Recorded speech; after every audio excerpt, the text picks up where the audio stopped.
Okay. Good evening, everyone, and welcome to the regular meeting of the Planning and Transportation Commission for Wednesday, March 8th, 2023. And could we call the roll, please?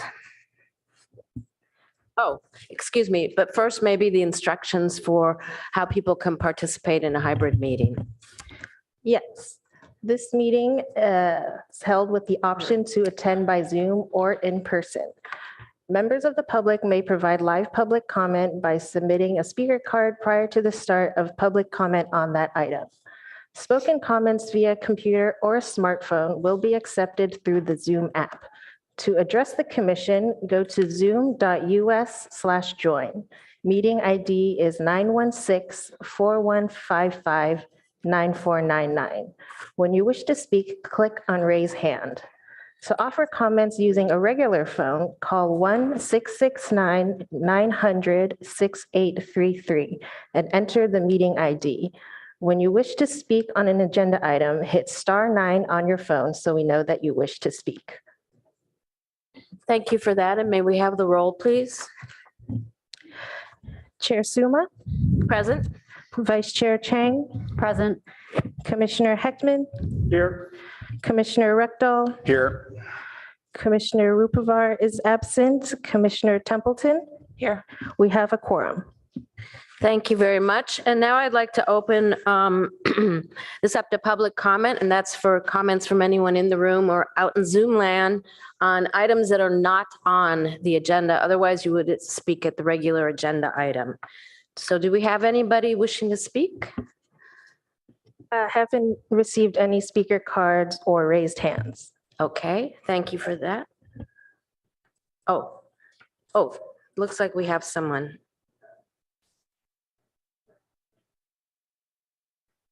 Is that for this item? No, this is for item 3. Okay, thank you so much. All right, then we'll move on to agenda changes, additions, and deletions. Official reports, Ms. French. Thank you. Yes, and we also have Raphael. Can we see if Raphael is on the call? Okay. There may be some updates from the transportation office. And typically we'll just kind of go over what's coming up in March for, so the 2 representatives listed for March, I believe, is Mr. Heckman, Commissioner Heckman, and Chair Suma. We need to change your name tag. Yeah, we got a piece of brown tape. So it says chair. So I'll scan those and see if there's something to be aware of. It's a little more difficult with our system to see them all in one place. So, Okay, thank you for that. I know that on this coming Monday, there's 2 items that may be of interest, study sessions. One being about economic development and another being about a pre-screening that the Planning Commission would eventually get a chance to look at as a formal application. I'm sorry, it's probably me, but it's a little hard to hear you. Sorry Sorry too far about that. from the mic. Okay. There's 2 items on Monday's council meeting for March 13th, study session items that may be of interest to the Planning and Transportation Commission. One of them is about economic development. Another one is about a pre-screening for a rezoning that would eventually come to the Planning Commission as a formal application. Thank you. Okay, thank you very much. Is Mr. Ruiz, do you have an update for us? Sure. Hi, Rafael Rios. I'm a senior engineer with the Office of Transportation, and I have a couple of updates. One, first, you may have seen some of the green vehicles roaming around the city, but the Palo Alto Link, the on-demand shuttle service, launched yesterday, and it's being used. It looks like it's being well used, and we do want to note that from now until April 7th, it is free to use, and we do want to encourage everyone to use it and give it a try. So you can use it either using an app or there's a phone number you can call. The second item I want to update is I know there's been some discussion with this committee about the intersection of Middlefield and Lincoln, and we previously reported that we were expecting a report from our transportation consultant. We have received a draft report. We're currently reviewing the finding or the analysis and findings of that. And we plan to take it to the community and for community input as well. And then following a community meeting and getting public input, we'll take it back to this committee and then on to city council. So with that, those are the only updates I have right now, but I'm available if you have other questions. Okay, thank you for that. Do any of my colleagues have questions for staff? Commissioner Chang and then Commissioner Templeton. Yes, Mr. Rios, I have a question about the report that you were just talking about for Middlefield and Lincoln. Do you know timing wise when it might be that the public will, like the input you're talking about will be solicited and when it will make it to back here to the PCC? Sure. We are trying to work through our other staff and their schedules, but we're hoping to have a community meeting, likely online, possibly also like an in-person drop-in or so. We're hoping to have that around in April. So hopefully within a month or so, we'll have that opportunity for the public to also review the report and findings, and we'll develop suggestions and alternatives to move forward with. So Okay, I'm hoping that I think people are pretty upset about it. So the sooner that the report can be made available to the public, the better. Thank you. Thank you. I second that, by the way. I think we really need to be engaging with the public on these safety issues. Mr. Ruiz, I think we've talked a little bit about this in the past about the pending and pavements within our jurisdiction that are coming by Caltrans on El Camino. Is there any chance that we'll be able to find out what the status of those are from the transportation division, and then maybe understand whether or not we're working with them on safety improvements during that repaving project? okay. I know they're working, clearly they're planning to move forward this year with the repaving. Our utilities department also has some utility improvements along El Camino. Nice. So the various agencies are trying to coordinate those two together. As for improvements, I know this is a pavement rehabilitation project. I'm not familiar. I know some of our staff had made recommended changes, but it's not technically it's not an improvement project. It's it's a repaving project, but we are making recommendations to them. I don't know the status of if such suggestions have been incorporated or not. You don't have to know right now, and I don't mean to put you on the spot, but there are plans that are being implemented further south of Palo Alto on the same project that include safety improvements. I know, for example, in Mountain View, where an 11-year-old boy was struck and killed very tragically on El Camino, they're doing a safety improvement there. We've had a similar tragedy in our city, and I want to make sure that we're talking about safety improvements for our city. So to whatever extent possible, I would love to ask the chair and vice chair if we could agendize maybe a study session to understand what will be happening and when, and to what extent any safety improvements could be incorporated. And if not, we can talk about that later, what to do with that. Yeah, sure. And I would add to that, there are Caltrans, aside from the repaving project, they do have other improvement projects that are related to crossing improvements. There's a couple of locations, but these are independent, and we can include that in that discussion. Oh, that would be amazing. Yeah, I appreciate that. Thank you so much. Okay, if there's no other questions from my colleagues, we'll move on to our action items, starting with Item 2, which is a continuation of discussion we had about amendments to accessory dwelling unit law. And there were 3 outstanding items still for this, for us to consider. So I think Mr. Sauls probably has a staff report for us or a presentation. Good evening, Commissioners. Let me go ahead and share my screen. Let me know when you can see it. We can see it. Thank you. But it's not in presentation view.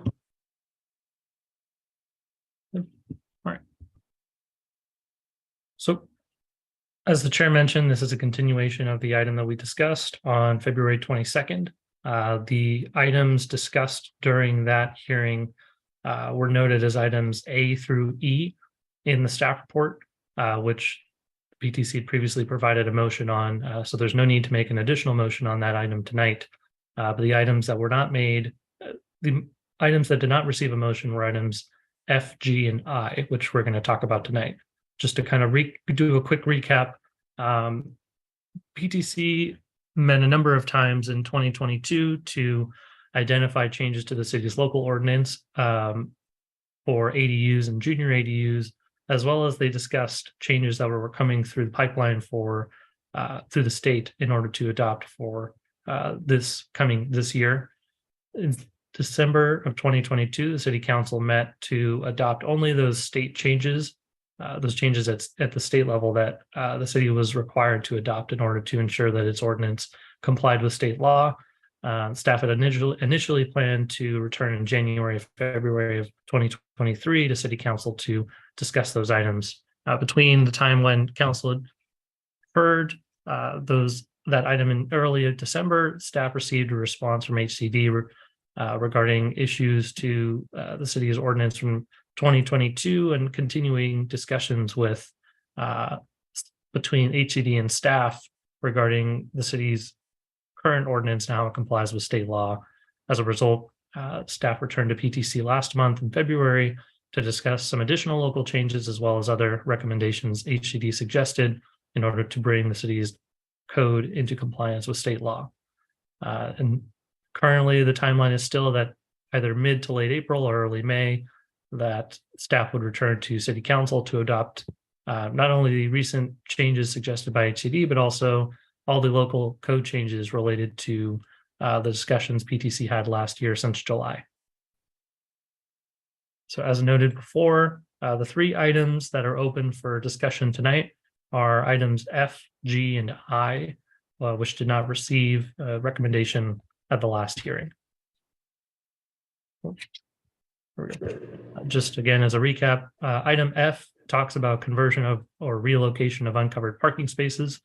Item G talks about privacy measures for junior ADUs, junior ADUs, as well as ADUs. And item I discusses basements underneath junior ADUs and accessory dwelling units that may be serving the primary dwelling unit. In particular, staff report talks about for items F and G that for conversion, these are measures that staff is seeking to, one, establish additional flexibility for homeowners and applicants as it relates to item F in terms of recognizing a deficiency for uncovered parking spaces when they're expanded into for the development of an ADU or junior ADU.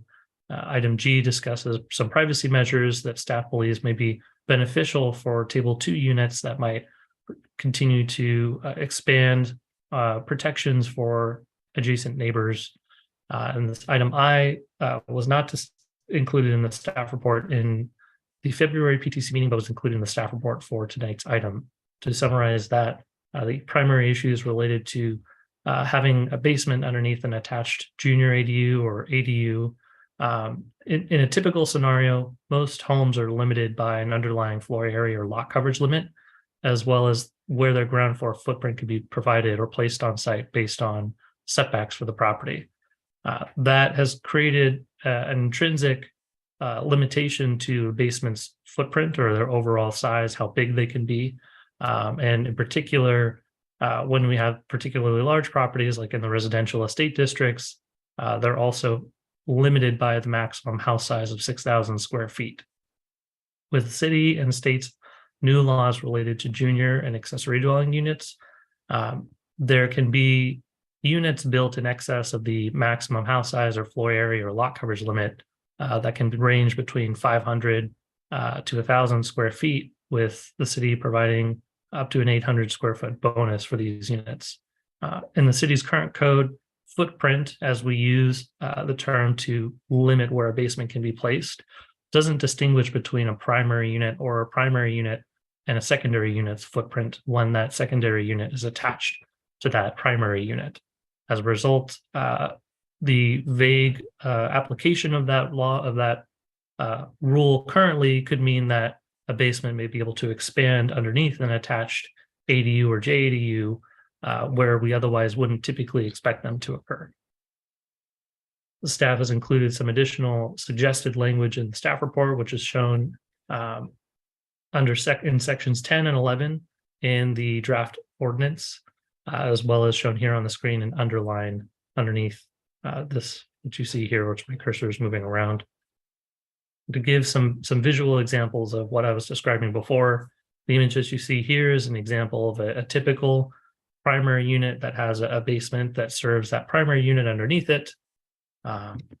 Here may be an example of the area of concern that staff has, where with an ADU or JDU attached to the primary home, this area that may be expanding beyond the typical building provisions may allow that primary unit to expand the basement underneath it, where it might not otherwise exist if current city and state law did not provide this development potential for increasing housing. And this is an example of maybe a more typical scenario with an ADU or JDU that has a basement and a primary unit that has a basement, where there's separation between the two structures. Staff's recommendation would be to adopt the draft ordinance or make any suggested changes to the city's draft, to staff's draft ordinance, and recommend it to the city council. And that Okay, concludes the presentation. thank you for that. And if there are any clarifying questions from the commission, we can do those and then we can go to public comment. I see Commissioner Templeton. And are there any public commenters for this, either in the room or, I don't think so in the room, but maybe on Zoom? Yes, I have one raised hand on Zoom from Liz Gardner. If you can unmute yourself, you have 5 minutes. Thank you. Hi. Yes, I had a couple of questions, and I know you guys can't respond. One is, what's the difference between this design in contrast or in comparison to just a house addition or conversion, like a garage that you're converting into an ADU? That's one of my questions. I was hoping there might be an update on the number of applications for ADUs, permitting ADUs. And I do hope the discussion does include any kind of financing for applicants who plan to rent these to income challenged residents in Palo Alto. So I didn't take 5 minutes, and that's it. Thank you. Thank you so much. And if there are no other speakers in the public, we'll move on to deliberation by our colleagues. And I guess unless anybody has a different idea, we'll just go through them one at a time, starting with F. Okay, so currently we will be looking at F, which is conversion relocation of uncovered parking stalls. And who would like to start us off?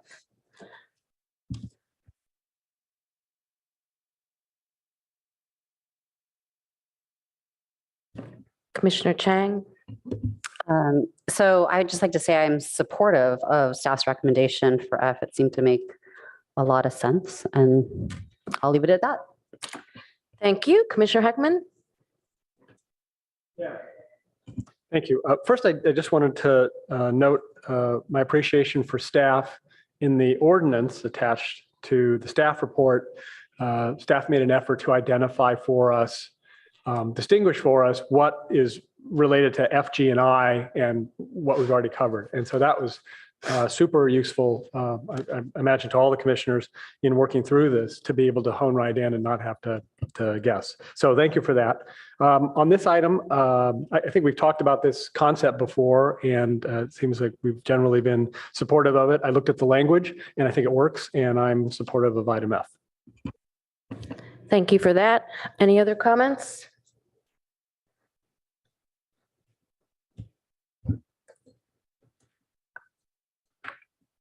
Commissioner Rectal? Yeah, me too. That- Especially the fact that you're getting rid of this two-step sequence. That's just a waste of time and a waste of money. So I think this is a good one. I support this. Thank you. I'm also in support of this, especially because two-step processes don't make sense for anyone. It's a nuisance and it costs money. So if there are no other comments, I will entertain a motion on item F. I would like to move staff's recommendation for item F, the conversion and relocation of uncovered parking stalls so that we remove the two-step process. Is there a second? Second by Commissioner Templeton. So we can go ahead and call the vote on that then. Vice Chair Chang, Yes. Commissioner Heckman, Yes. Commissioner Rectal, Yes. Chair Suma, Yes. Commissioner Templeton, Yes. motion carries 5-0. Thank you, Ms. Dow. So we can hastily move on to measure item G, which is privacy measures for ADUs, JADUs. So is there someone, Commissioner Chang, is that? Yeah, okay, Commissioner Chang and then Commissioner Heckman, please. So before I make my broad comments about this, I have some clarifying questions for Mr. Stalls. So on packet page 9, there's 2 pictures that were very helpful, I think, in kind of showing the impact of a neighboring, the impact on privacy of having a finished floor above grade. And I wanted to ask, do you know how many feet away from the fence the photograph was taken approximately? Like, is this 4 feet or, 4 feet setback or 6 foot setback or? Yeah, I believe that it was, I can find the answer more concretely, but I believe it was 4 feet. Okay, thank you. That's very, very, very helpful. And then let me check if I have questions about the ordinance itself when I read that. I know I did somewhere, but I don't know if it was for this item. Okay, yes. Oh, I had a question about the ordinance and how it's written, and I was just a little confused on how items B and D in the ordinance interact. So this would be on packet page 19, going over onto packet page 20. And I was confused because the 2 pieces of the ordinance items for B and D seem to be saying the opposite thing. And I just appreciate it if you could explain to me what each one is doing. Yeah, definitely. Let me just. Maybe read through it for a I might second. just be misunderstanding. No, it's okay. Let me just read through it for 1 second. Okay, yeah, take your time.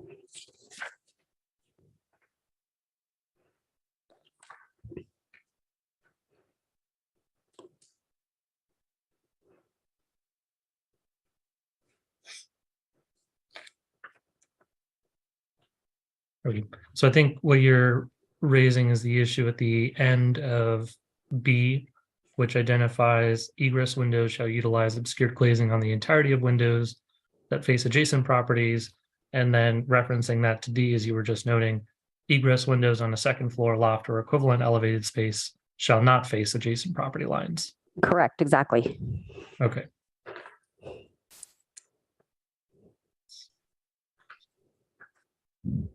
Yeah.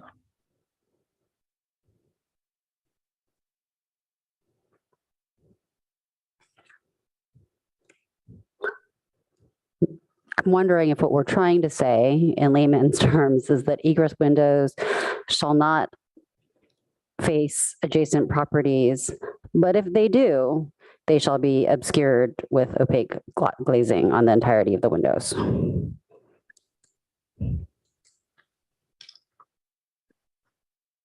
Yeah, I think I would agree that it would be better to have it either say one or the other. So it'd either be, if we were, I think the approach initially, as it relates at least to D, was that what we were trying to discourage was having egress windows, which are normally much larger, operable or more operable, and can cause that sort of privacy concern or impact, not face towards adjacent properties. So to some extent in that example, we would not necessarily require, as I think about it a little bit right now, I don't think our intention actually would be to require egress windows that don't face adjacent properties to have obscured glazing, because that's the area we want them to face, right? We don't want them to look towards adjacent properties. So if you imagine tucked in the back corner of a lot, either in the back left or the back right, the areas that we're trying to prevent view sheds towards are those corners that they're directly tucked into, right? Not towards the ones that are opposite of them. So like ones that look out towards the street, or ones that might even look out towards the further property line that it's opposite to. Understood. Okay, so then I think we might need to clean up the language there, except I'm not exactly sure how we should do that. Then I have another question. So if we adopt this, then I think we'd want to clean up the language there. Another clarifying question. So for item E on packet page 20, it says non-egress windows on the ground floor of an ADU or JADU are not permitted to face towards an adjacent interior property line. What exactly, I just don't know. Can you explain to me what an adjacent interior property line is? Yeah, so let me see if I can pull up a diagram real quick. Like, is this what you were talking about, where you just don't want it to face towards the property lines that it's right next to, that it's tucked into, but if it's the one that's across the lot, that's okay? Yeah, let me pull up a diagram real quick to show. All right.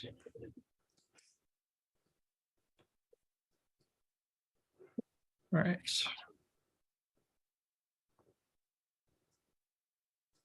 All right, so this is a image just from our technical manual. So just trying to use this as a point of reference for everyone.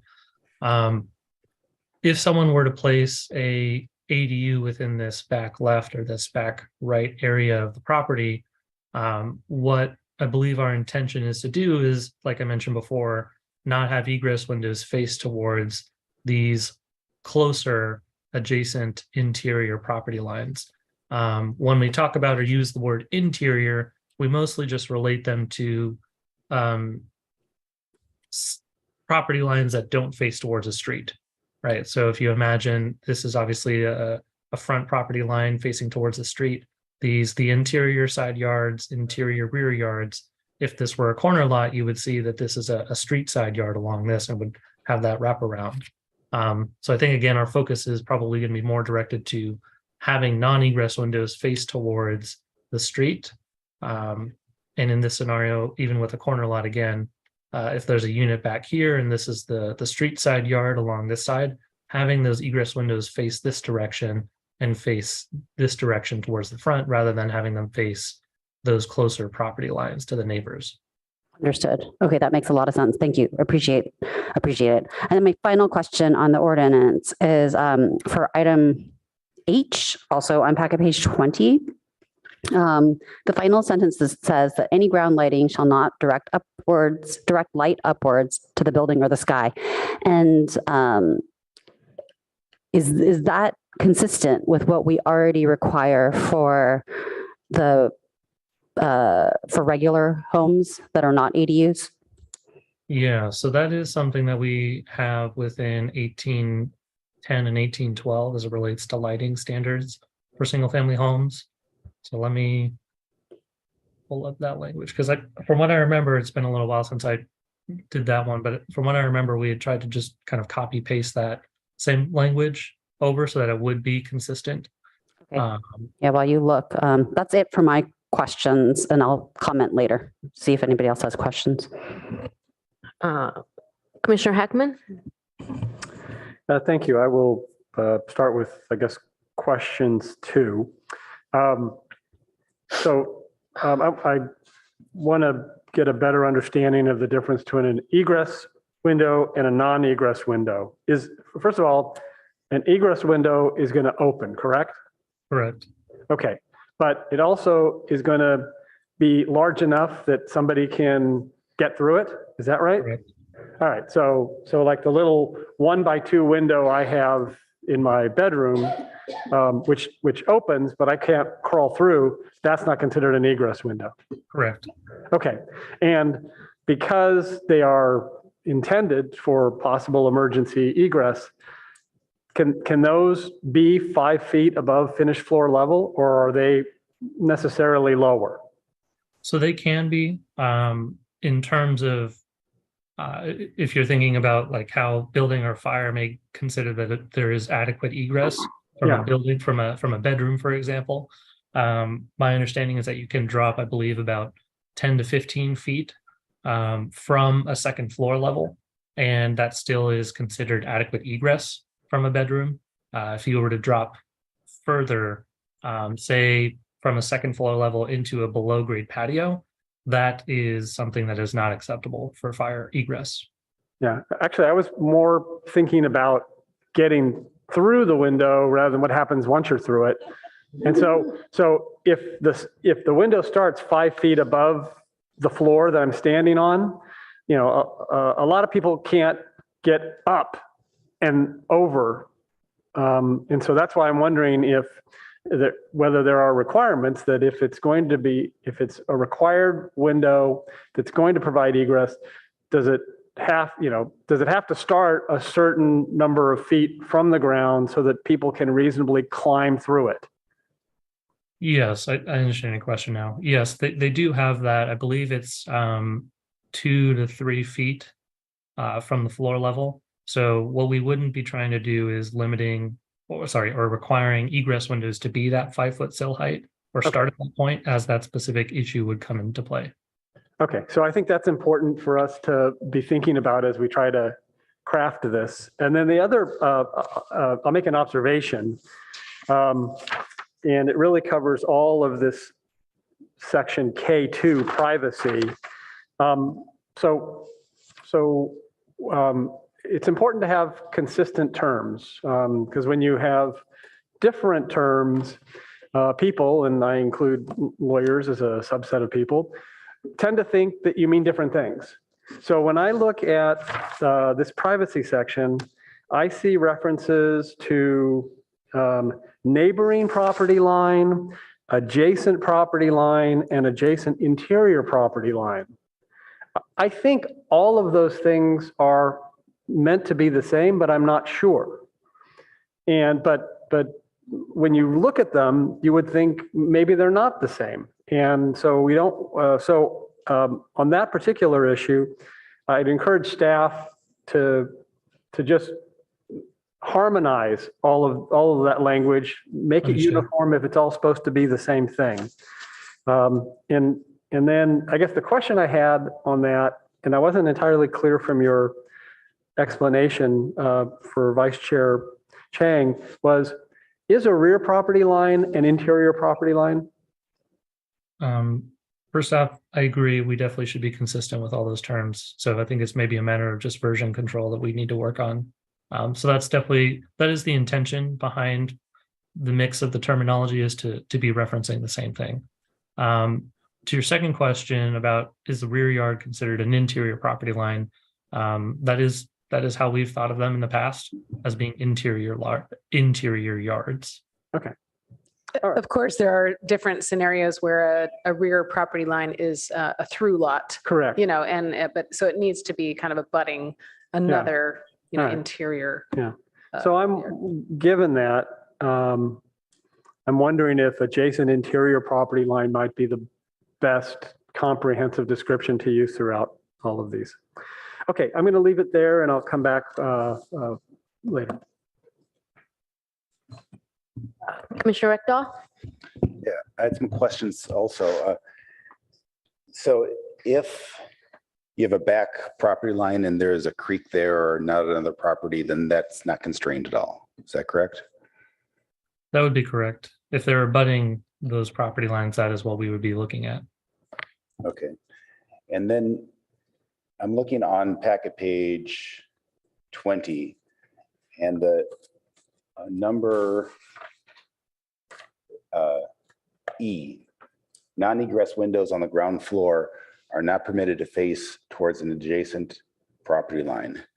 That seems a little restrictive. If they're fully frosted, do we care?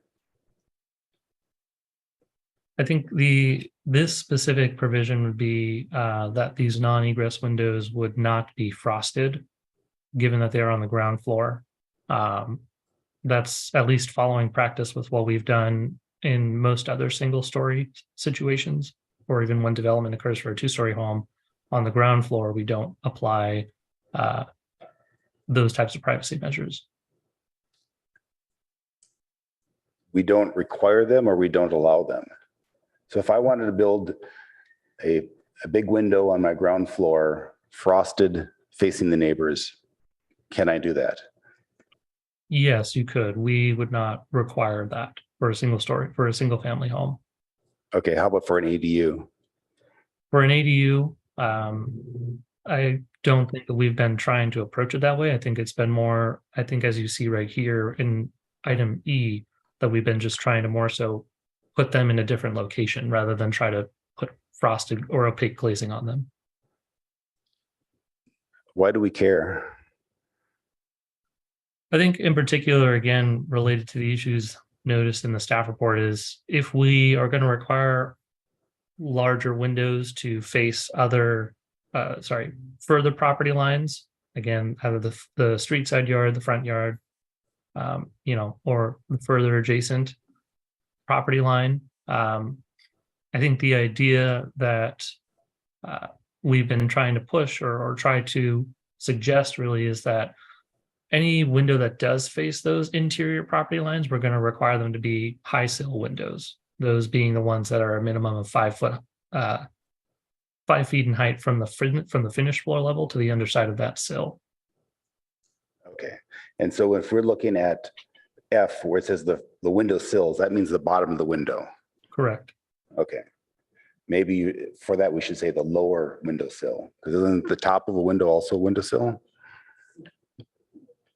Yeah, I'm not sure what the definition of windowsill is. Sure. I think in terms of how we've communicated that, it's been mostly that bottom part of the windowsill, but we Okay, can get more clear with that. okay. Okay, that's all my questions for now. Commissioner Templeton?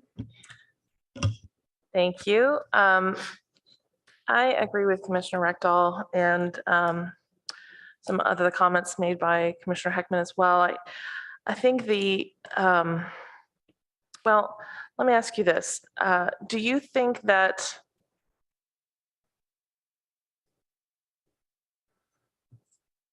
and maybe I'll save this for the commentary part. We're just doing questions now. You can do commentary now also. Yeah, thank you, Chair. Don't feel limited. I'm concerned. So I had the same questions that my colleagues here have brought up, and there's a lot of ambiguity in the language here, and we can probably walk you through some of the more glaring ones, but I think the sense here is that this section might not be ready. And what I'm trying to say about that is there's a lot of ambiguity and unintended consequences that could come out of that ambiguity. We are, as a city, encouraging people to build these things, and we don't want to get bogged down on language clarification issues where we have to delay projects for that. So we want to be as clear as possible here. So do you think that based on the comments that you've heard today so far, do you think that you would like us to try and remove that ambiguity from this section together? Or would you want to take another stab at it at the I risk think- of having to come back here. Yeah, I would say I think it's fine to either make suggestions to clear this up or be clear, or even make recommendations to not include these provisions as well. Thank you. That's really helpful. I think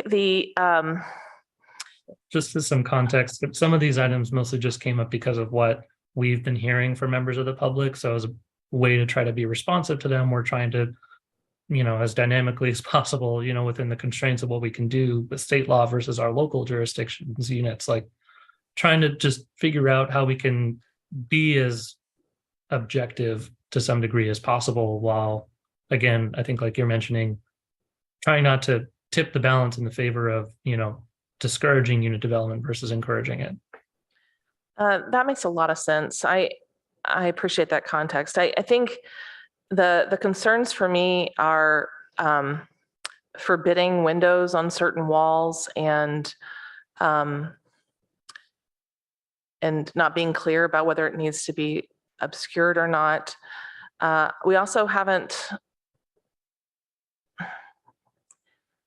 like point G here, I don't know that how much do we need to clarify what it means to be a skylight that faces something? They're usually tilted, right? Like even that has a sense of lacking clarity. So I just want to do our best to,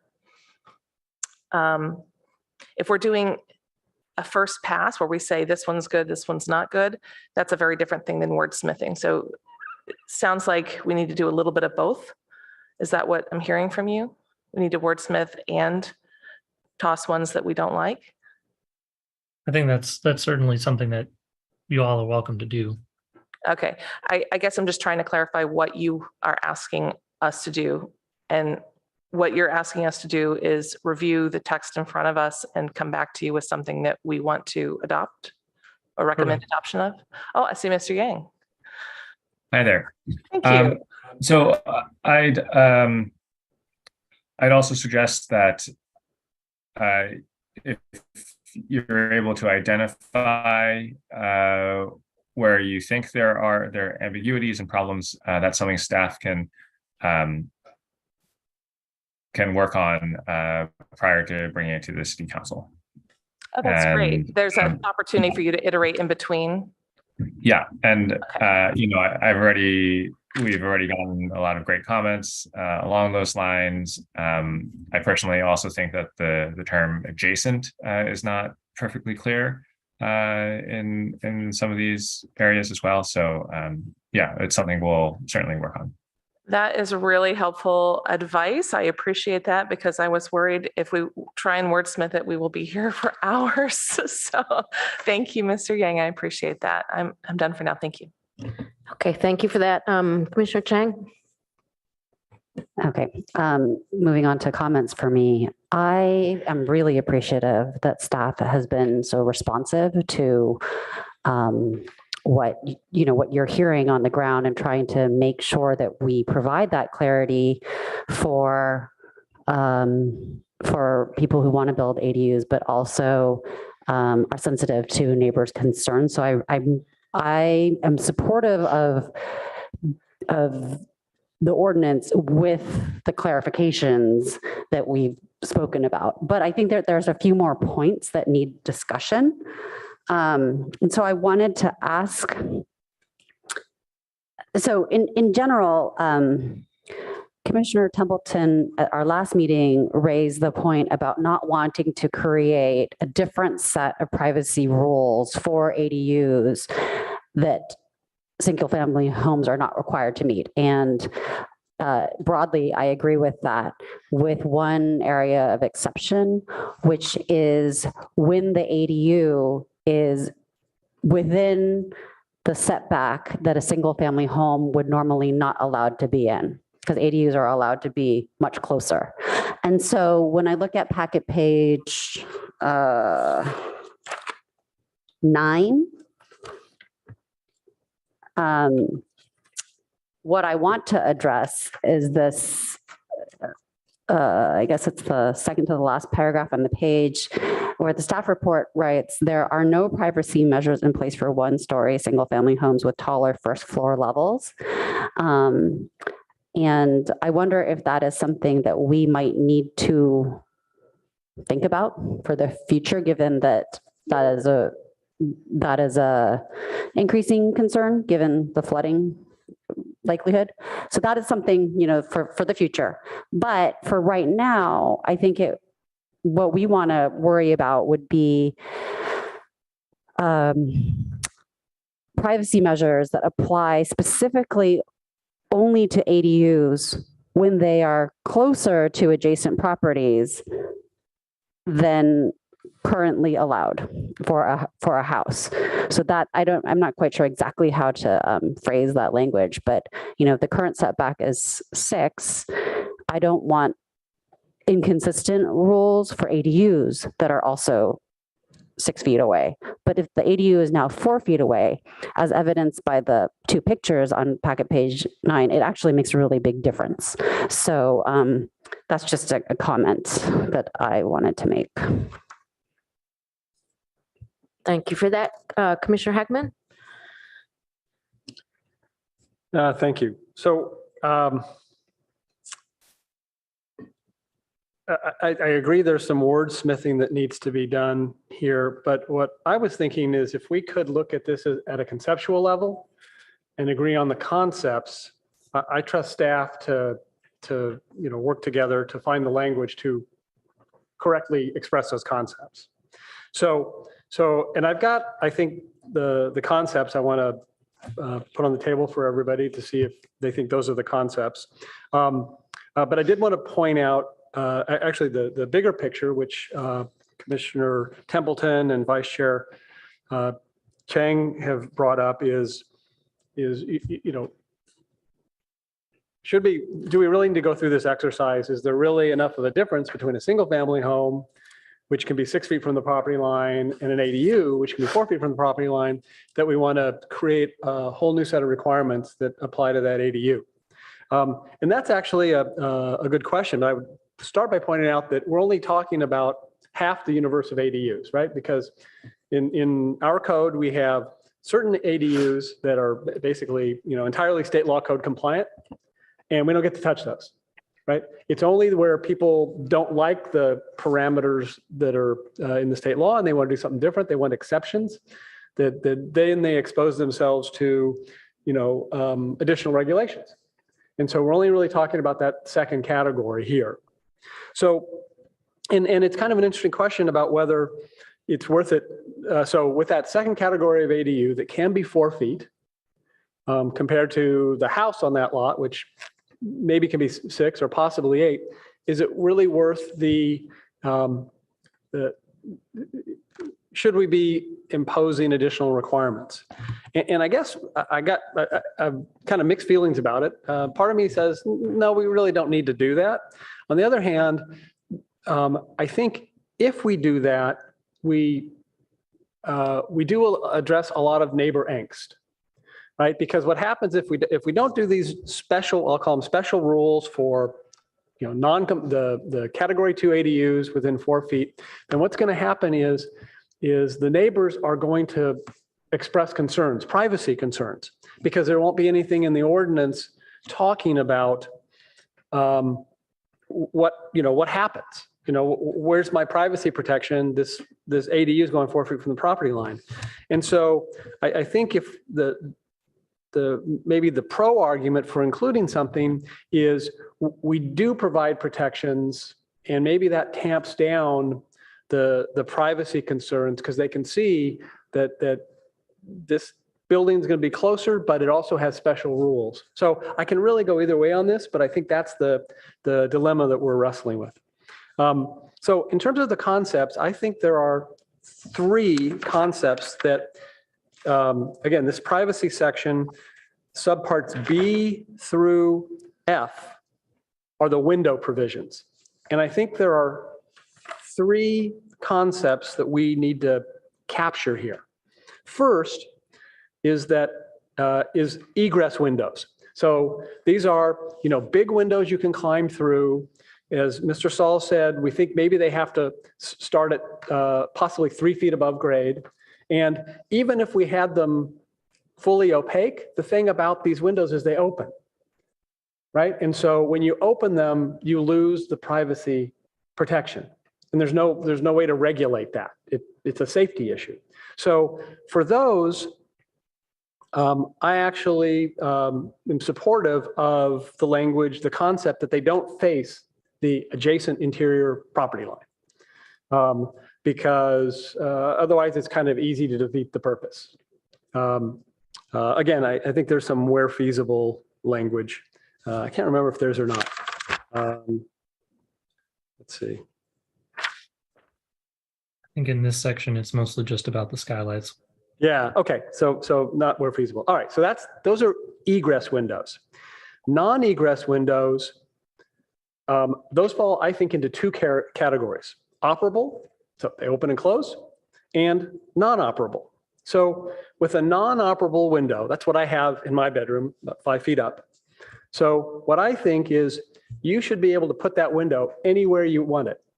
From the floor to the ceiling, but the entire portion of that window that's below 5 feet from the floor is opaque.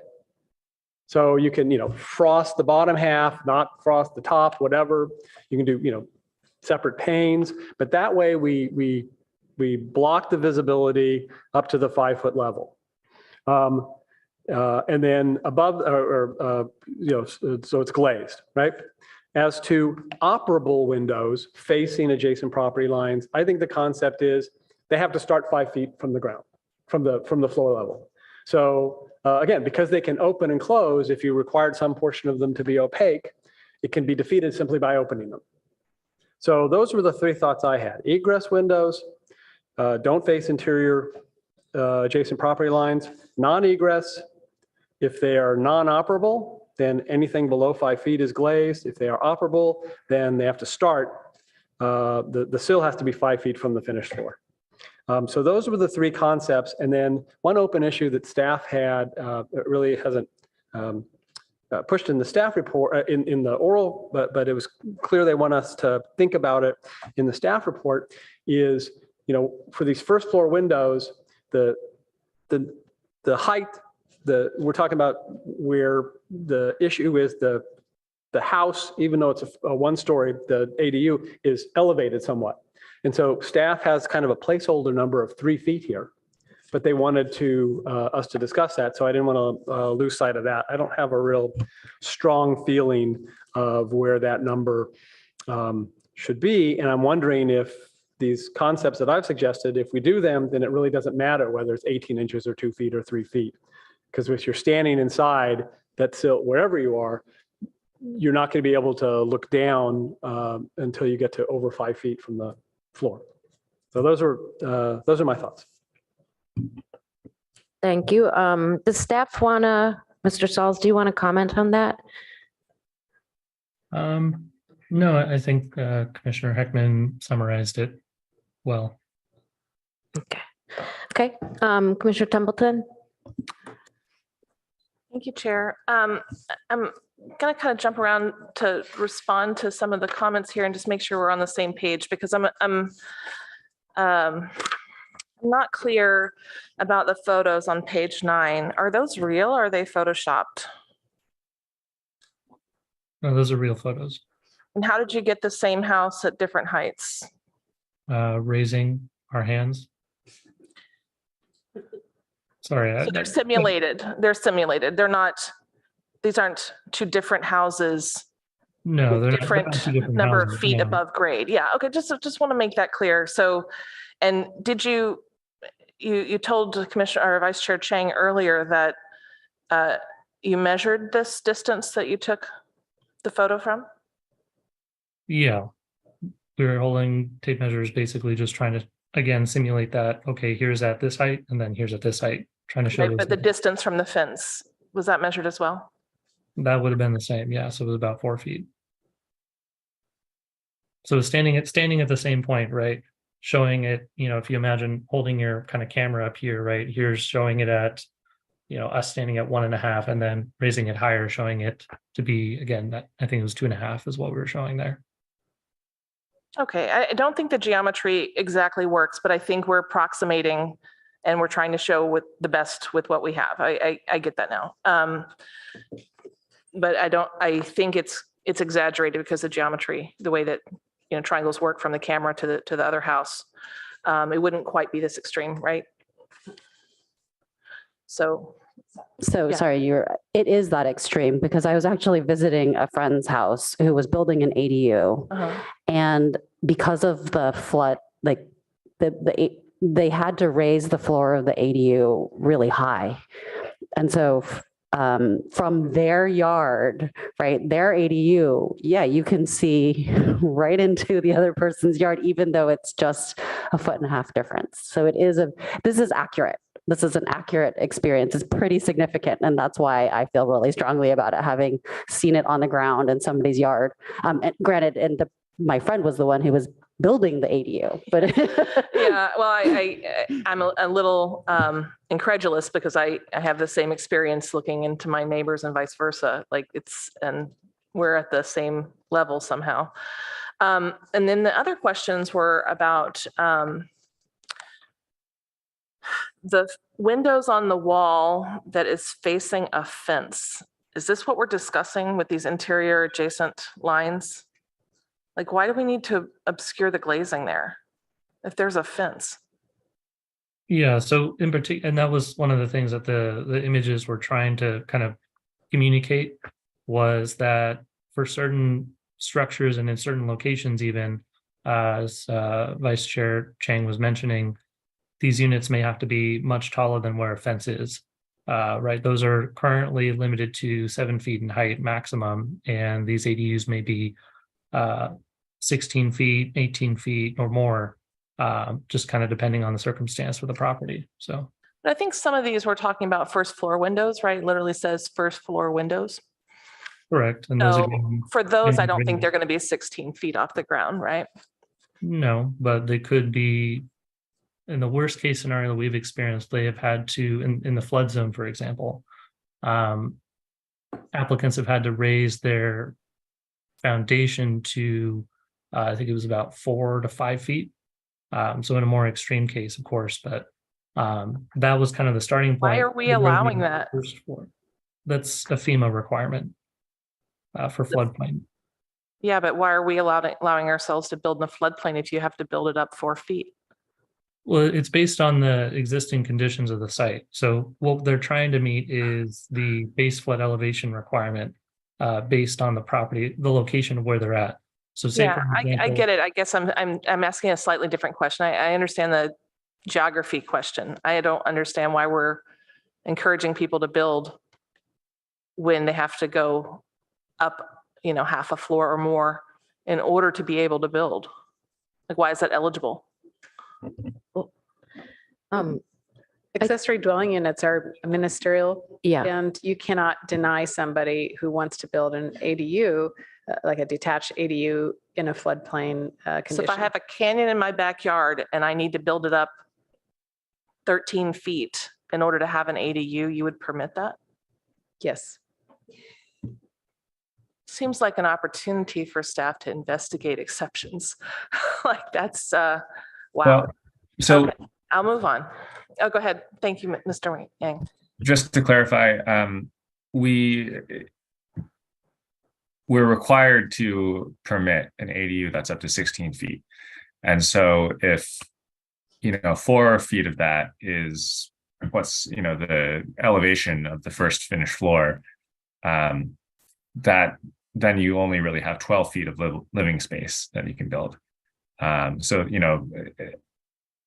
the higher you have to go, you're not raising the overall height of the ADU. That makes a lot more sense. Thank you for that addition. So the other constraint here is the height of the fence, which is self-imposed. And I'm just trying to prevent us from saying thou shalt not have windows on this entire side of the house, because natural light is an important part of a healthy living environment.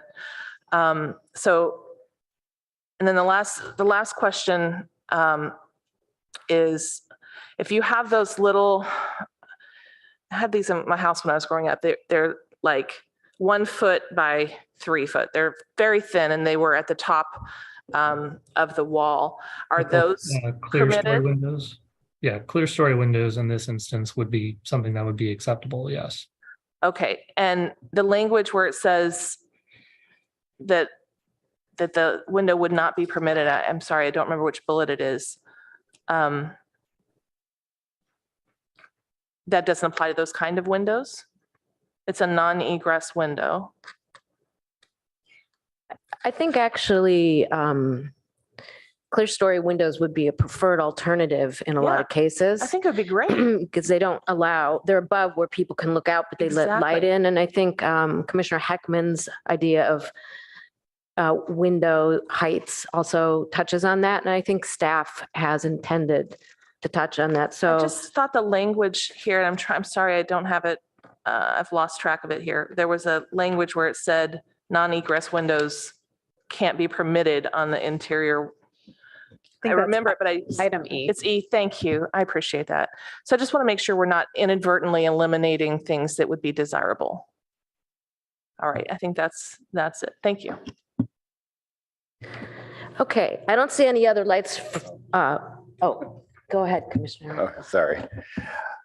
Yeah, I think Commissioner Heckman had some good points there. I agree. Non-operable frosted windows, I think should be able to put anywhere. Operational windows can be placed high against any wall. I don't see any privacy issues if they're elevated high enough. The 5-foot limit for the frosting, how did we come up with that? As someone whose eyes are well above 5 feet. You're one of the lucky few, I guess. So that has kind of evolved over, I guess I'd say, a series of the last 2 decades with the IR program as kind of a rule of thumb staff has implemented as it relates to requiring obscured glazing on windows at the 2nd floor level that face towards those interior property lines or shared property lines on an interior side yard. So again, I think we're just trying to kind of mirror and codify that same approach in this sense. Okay, so 5 foot is kind of standard for that? Yeah. Like the situation I can see is when you're sitting at the kitchen sink and you're looking out the window, 5-foot glazing wouldn't do anything for me to prevent me from looking at the neighbors. And so I would be concerned that, yeah, for some of us it would, but some of us it wouldn't. So I would prefer to, even 5.5 would really limit it. But the point I like is that high unobstructed views, the let in, you can see the sky or whatever. I think that's totally fine. We have to balance the use of the ADUs with the property or the neighbor's privacy. So I think we can balance that. Another question is, if you're like, say, the wall is 10 feet from the neighbor's fence, do we have any constraints on that? So let's say you're on one corner and the ADU now has a wall facing the other neighbor and it's 10, 15 feet away. Do we have any constraints on that right now? Yeah, so I think that's what we were trying to highlight as that adjacent interior side yard line, where we're trying to say, if you're kind of tucked in that back corner, I apologize, I'm using my hands in this sense, but if you're kind of tucked in that back corner, the opposite side interior yard is not what we're trying to discourage views from. It's just those Okay. that are kind of behind that kind of crux point where you're locating. Okay, very good. I didn't want any unintended consequences there. Okay, I think we're almost there, but I think if staff came back and did one more iteration, I think this could be very strong. Thank you. So a few comments from me. I appreciate all the comments. I did not find that this was as ambiguous as some of my colleagues, the way it was written. I do appreciate the term adjacent has often been, people have wondered what that meant legally. Does it mean abutting or some other type of adjacency? So that might be good. I'm not sure if my colleagues would like to see this come back again, or if we are ready to vote to advance it. I'm not quite sure what people are thinking. If somebody would like to make a motion? Maybe that's how we find out. Go ahead.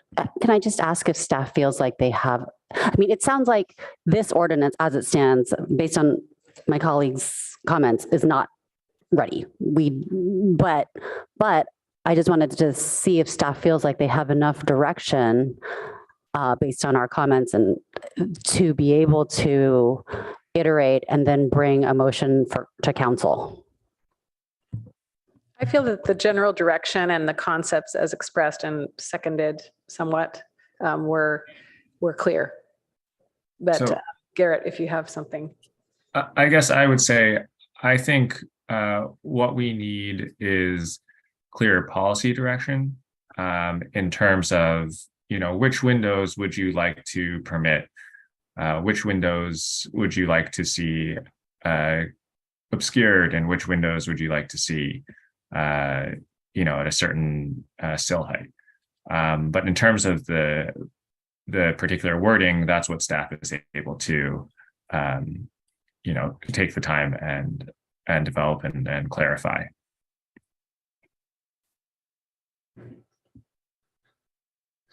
So I kind of feel like we're there, but I'm not sure what other people are feeling. And Commissioner Heckman had his light on, so why don't you go ahead?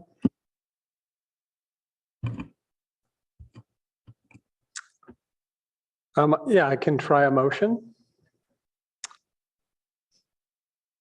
So let me think about how to, actually, before I do, if I can ask a question of staff. When I look at the language of subpart D, egress windows on a second floor loft or equivalent elevated space shall not face adjacent property lines. Is that when we say equivalent elevated space, are we possibly talking about an ADU that for whatever reason is, elevated 3 feet above the ground? Or are we thinking of something taller than that? Yeah.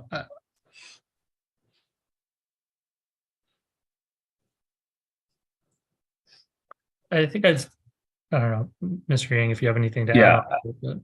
I think the intent is for an elevated space that is above the first finished floor, because that is what a loft or a second story represents. And so that if you had a first finished floor at 3 feet above grade because of the flood zone, that wouldn't be covered by this. Okay. And presumably, your neighbors are also going to have often an elevated first floor in those situations as well. And if I may, I would add the word interior after adjacent, because I think that's the intent of that one. Yeah, and actually, when I make this motion, I'll include that concept of finding a uniform term for this whole section. But it's raising to me an issue about egress windows in a one-story ADU let's just say it starts, its foundation, its finished floor is 3 feet above grade, and it's only 10 feet of, space to the ceiling. So it's whatever, 12 feet.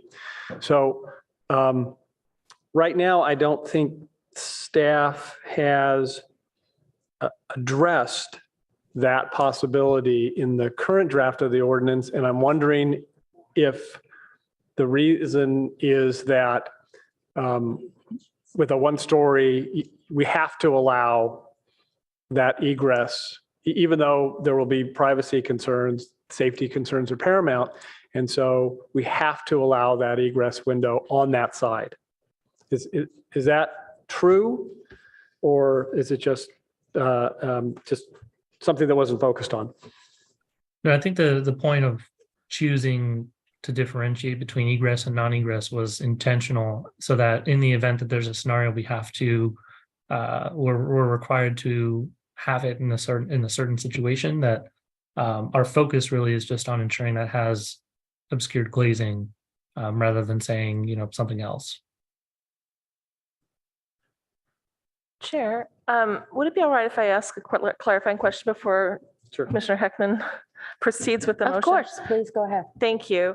I'm just reading D&E together, and basically we're prescribing a completely blank no window wall on the shared property, facing the shared property line. Is that right? Or am I misunderstanding it? That's what it says. Yeah, I think that's a hideous design choice for the neighbors to have to look at. Right? Like, I don't, this is what I'm talking about with unintended consequences. They're just going to have a nasty wall sticking up above their fence instead of something with architectural detail. So just a note to Yeah. Commissioner Templeton. So my motion is going to basically get rid of E. Non-egress windows will be, in the motion I intend to make, non-egress windows will be allowed to face adjacent interior property lines. So I'm going to get rid of E.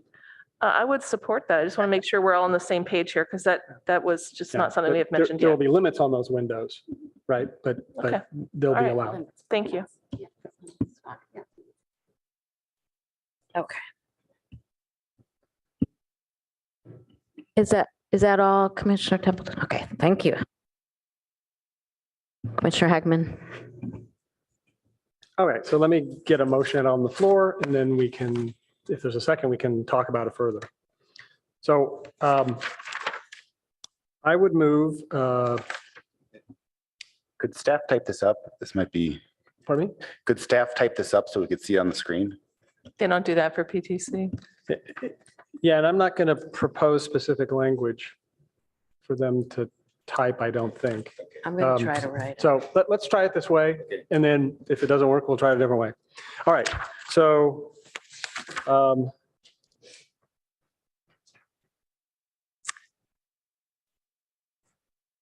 let's see. All right, I move that the PTC recommend to the council regarding item G, privacy measures for ADU, JDU, that the staff draft of subparts E and F be revised to address the following three concepts. Number one, regarding required egress windows,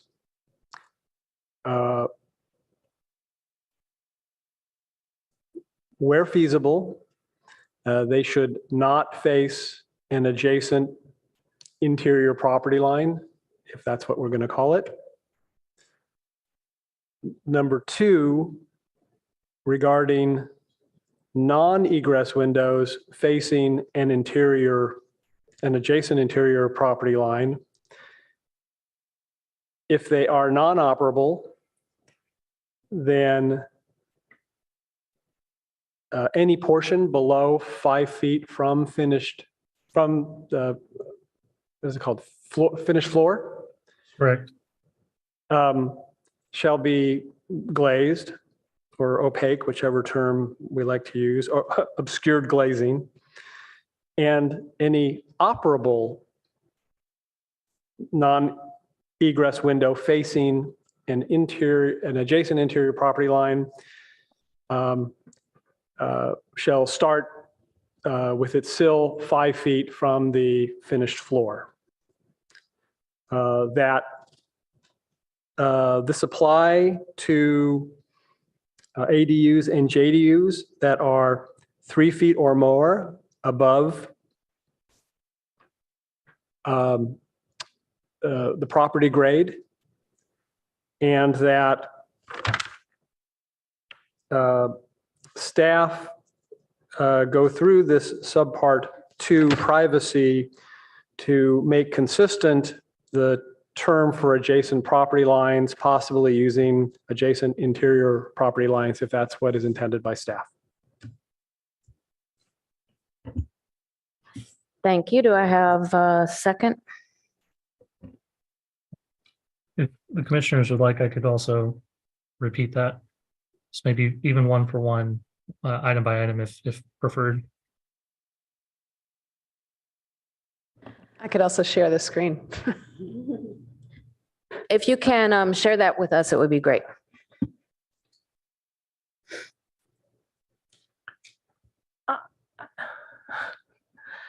Did we ever discuss whether this would also be reviewed by the ARB, or is it just coming to us? This is just coming to this body before council. Okay.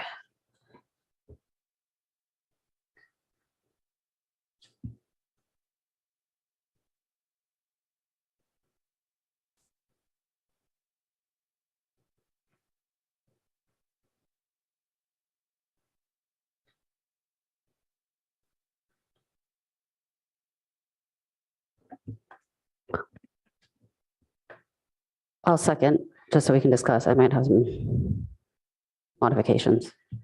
Okay, we have a second. And Commissioner Heckman, did that, I think that captured your motion. Yeah. Okay.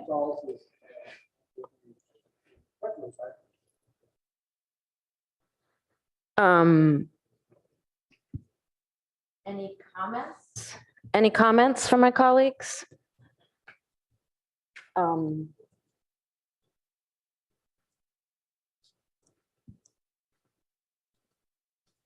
Okay. Commissioner Rectal? On item 1, could we add that if it is not feasible, or say, yeah, basically, if it isn't feasible, then that egress window has to be frosted. Granted, they could open it up and defeat the purpose, but windows are closed 95% of the time. Yeah, I'd be supportive of that addition to item 1. I would as well. Okay, that has been accepted. Any other comments? Oh, Commissioner Chang and then Commissioner Templeton. I would like to suggest that this applies to ADU and JDUs that are 2 feet or more above property grade rather than 3 feet. Is that acceptable to the maker? I think that's fine, yes, yes. And it's fine with me too. Okay, that has been accepted by both. Commissioner Templeton? Thank you. I still have a problem with the way that we are conflating our work with the ARB work, and it's getting kind of extreme in how specific we're being about placement of windows and things like that. I think we're going to end up with some really less than attractive buildings if we proceed with this path. I'm also concerned about natural ventilation. If we prevent having airflow across the house by removing the ability to have operable windows on one side or possibly 2. Otherwise, we'll be putting additional strain on our grid as climate change makes it hotter here. So I would think about ways for us to, it feels not ready and it feels not sensible right now with what we have. We've talked a little bit about it. If we don't get a chance to see it again and it goes to council, I would encourage staff to include things about that. So I'm not really on board with this. I don't like it because we're wordsmithing something that's not even there. Thank you. Thank you for that. I actually think we're explicitly not wordsmithing it. We're giving the concept to staff and they're going to make it work. And I will say I've seen a lot of unhappy neighbors, not with ADUs necessarily, but with other, specifically when in our OR process, when an goes from a one-story house to a two-story house. And I think that staff has thought quite a bit about this and has a lot of experience. And some of these concepts are pretty basic building concepts also, such as placement of clear story windows when privacy is an issue and that kind of thing. So I am comfortable with this. And especially as Commissioner Heckman has pointed out, this won't affect at least half of the ADUs, or at least a whole group of the ADUs that we cannot have any personal, we can't have any specific city rules on. And as to aesthetics, I don't know, that's a pretty hard one when we're trying to make objective rules. And so I'd like buildings to be attractive to me, but what I find attractive may not be what someone else finds attractive. So I'm not sure we want to go down that road, as it is of the most subjective nature. So I appreciate your concerns, but I don't really share them. That's okay. We can yeah. agree to disagree. That's why I Yeah. was thinking the ARB might So- be better qualified to determine what's attractive, quote unquote, in an objective sense. Yeah. And if there are no other comments, I think we can go ahead and call the vote. Just. Oh, go ahead. One quick comment I noticed, and again, these are concepts out there, and so staff will come up with the language, but I noticed that we used frosted twice and obscure glazing once. And so when staff comes up with the language, I'm sure that they will find some uniform term, whatever it is, for that. So with that, I'm ready to vote. Okay. Thank you for that. Any other, I see no other lights, so I think we can go ahead and call the vote. Commissioner Templeton, No. Chair Suma, Yes. Commissioner Rectal, Yes. Commissioner Heckman, Yes. Vice Chair Chang, Yes. motion carries 4-1. Thank you so much. May I speak? Oh, yes, please speak to your no vote. Thank you. I want to make it clear that I'm not trying to in any way diminish staff's work here. I just think that there's more work that needs to be done, and that when we're going to be looking at the level of detail that we're prescribing in this these edits, that it's starting to feel a lot more ARBE than PTCE, and it would be probably valuable to get their input or think about it from that perspective before it goes to council, because one thing we know is that we're likely to have some unintended consequences because of the way it's written, and this is our first pass through. So that is why I oppose it, and I think that it may end up hindering our progress toward building ADUs at scale in our city, and unless we can address those things. Thank you. Thank you for that. And I guess we can move on to our final issue here, which is basements under JADUs that serve ADUs and JADUs that serve the primary unit. So would someone like to start us off on that?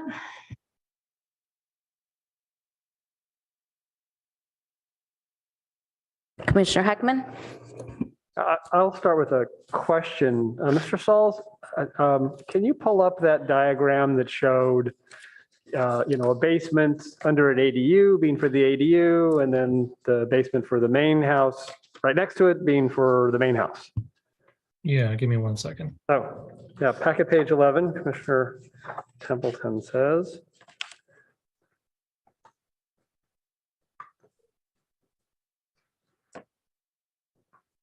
Thank you. Yeah, so it's the one on the left. And so before we wade into this, I had kind of a practical question to make sure that what we might be doing was going to, have some meaning. So in this diagram on the left, if that's my house and this is exactly what I propose, what is the material that separates the ADU, JDU basement from the primary unit basement? Is it required to be concrete? Can it be drywall? I'm curious if, and the reason I'm curious is If it, for example, could be drywall, then it really doesn't matter what we put in our ordinance. Once it's built, if somebody wants it to serve the primary unit, they're just going to knock the drywall out and we won't know it's underground. So that's why I'm asking the question. If there's a, could it be drywall, or will that wall necessarily be something harder to demolish? Mhm. Yeah, from a building code standpoint, I believe that at least kind of the casement walls around the structures, at least, those are made of much sturdier material, of course, than drywall. As it relates to kind of demised space within that area, I believe that they allow for those spaces to be your typical kind of construction, as they're not usually considered to be like a there are going to be certain points, I'm sure, as a part of it, but they're not necessarily like structural elements between those spaces. All right, thank you. So then let me just, actually, I'll wait and see if other people have questions before providing any comments. Commissioner Rectal? Do we ever feel when people make ADUs, attached ADUs, are they generally renting them out, or do we think that people are just doing it to get more FAR? So far, the only kind of study I think that we've really seen has been the Turner Center study that was, I think, from a year or two ago, which identified kind of like a 30-30-30-10 split, which mostly it turned into 30% being used as kind of a shared facility with relatives or family members or friends, and then others being kind of a combination of rentals, personal use, and others. Okay, thank you. And any other questions, or should we move on to comments?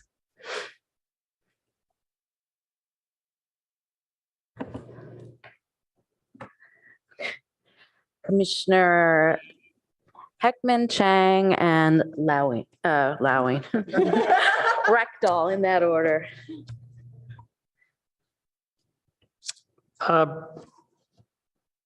So a couple of thoughts. The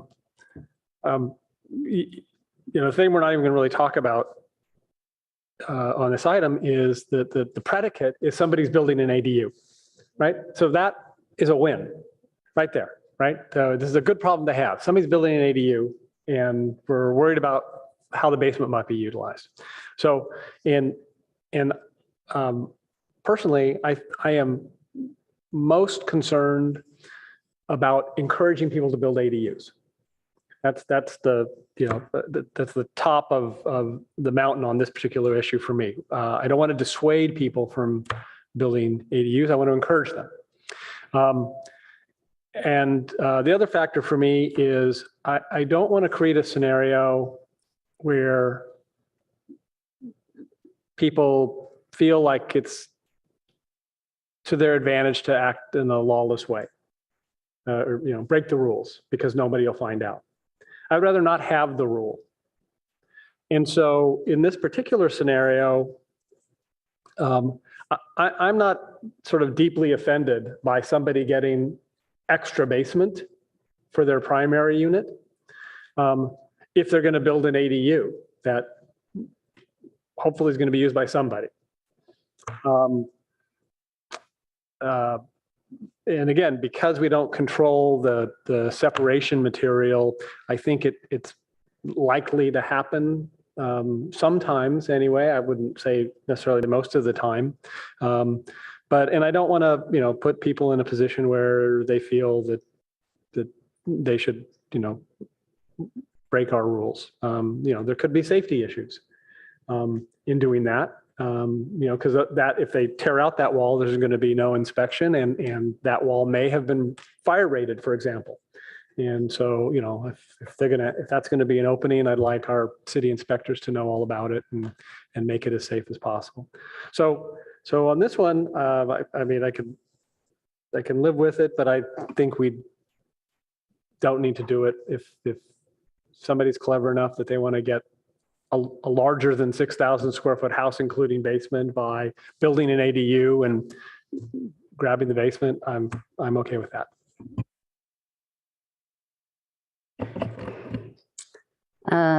So I really appreciate Commissioner Heckman's comments about us not wanting to create a situation where people will flaunt the law, because there's no point in having a law if it's just unenforceable. That said, I think that this is a little bit of a different situation because I'm operating from a perspective that we have our FAR constraints and our constraints specifically about basements for a reason. In other words, there's some desire to make sure that there's enough open space on a lot with respect to FAR. And then for basements, I think it's because we're concerned about, at least among the reasons would be that we're concerned about the environmental impacts of basements. And I personally am not a fan of basements because it causes a lot of, it causes a lot of disruption to the environment and our water and all of that.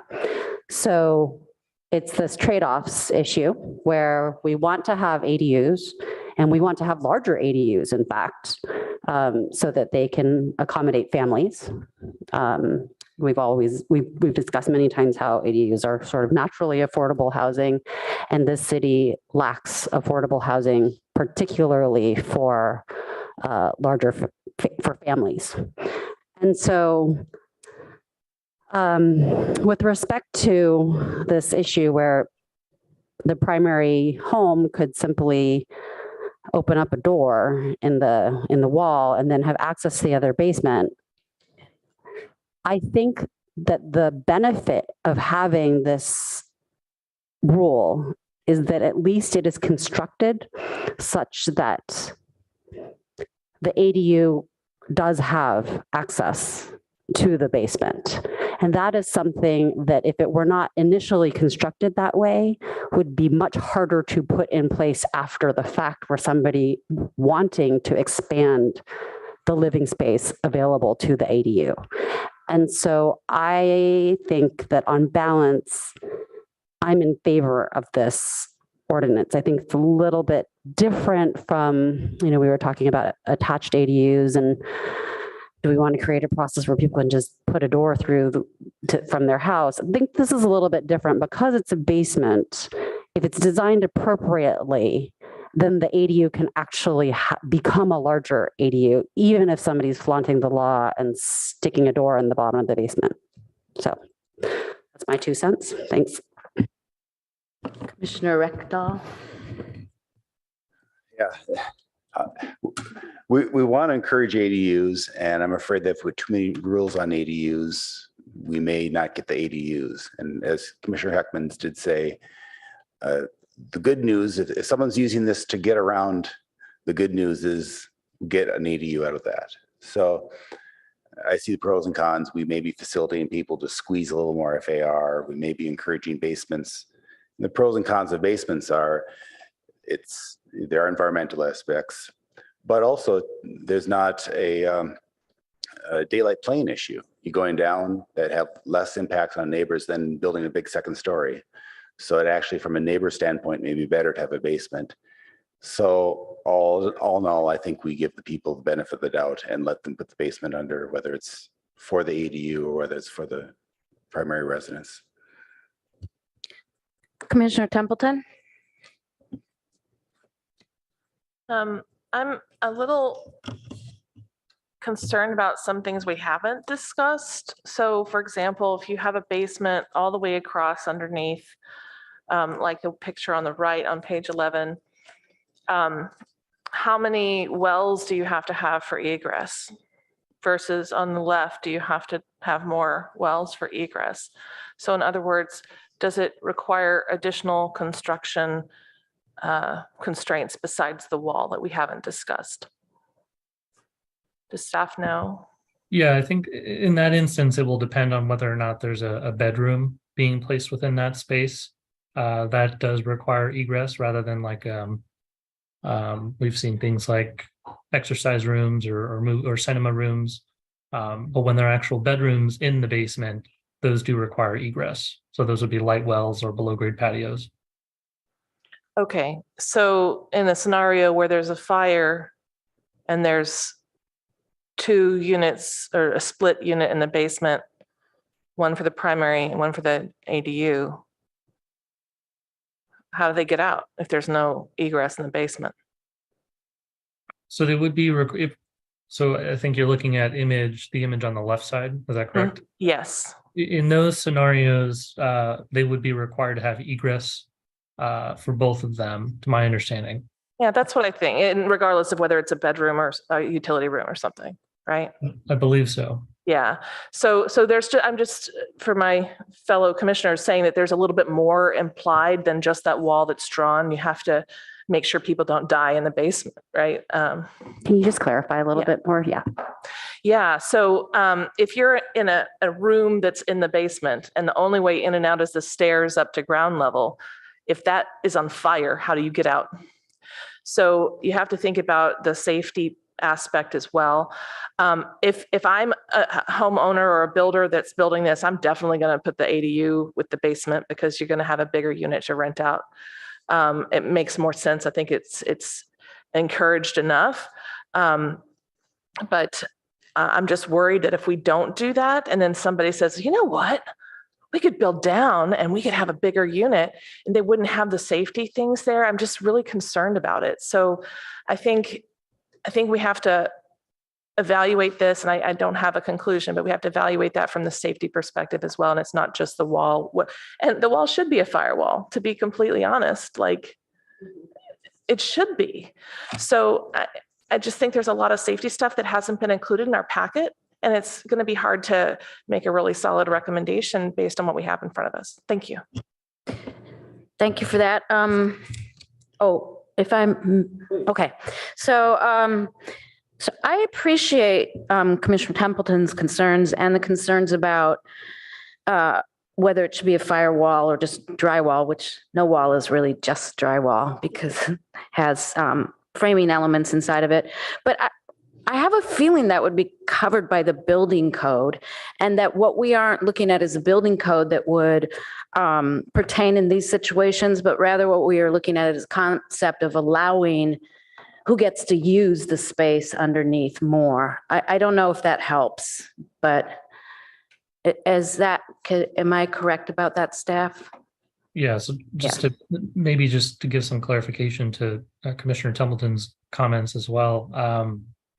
If they are separated as in the image on the left-hand side, given that they would be separate units, they would be required to have fire rating. I think that's what she was commenting on as something to keep in mind.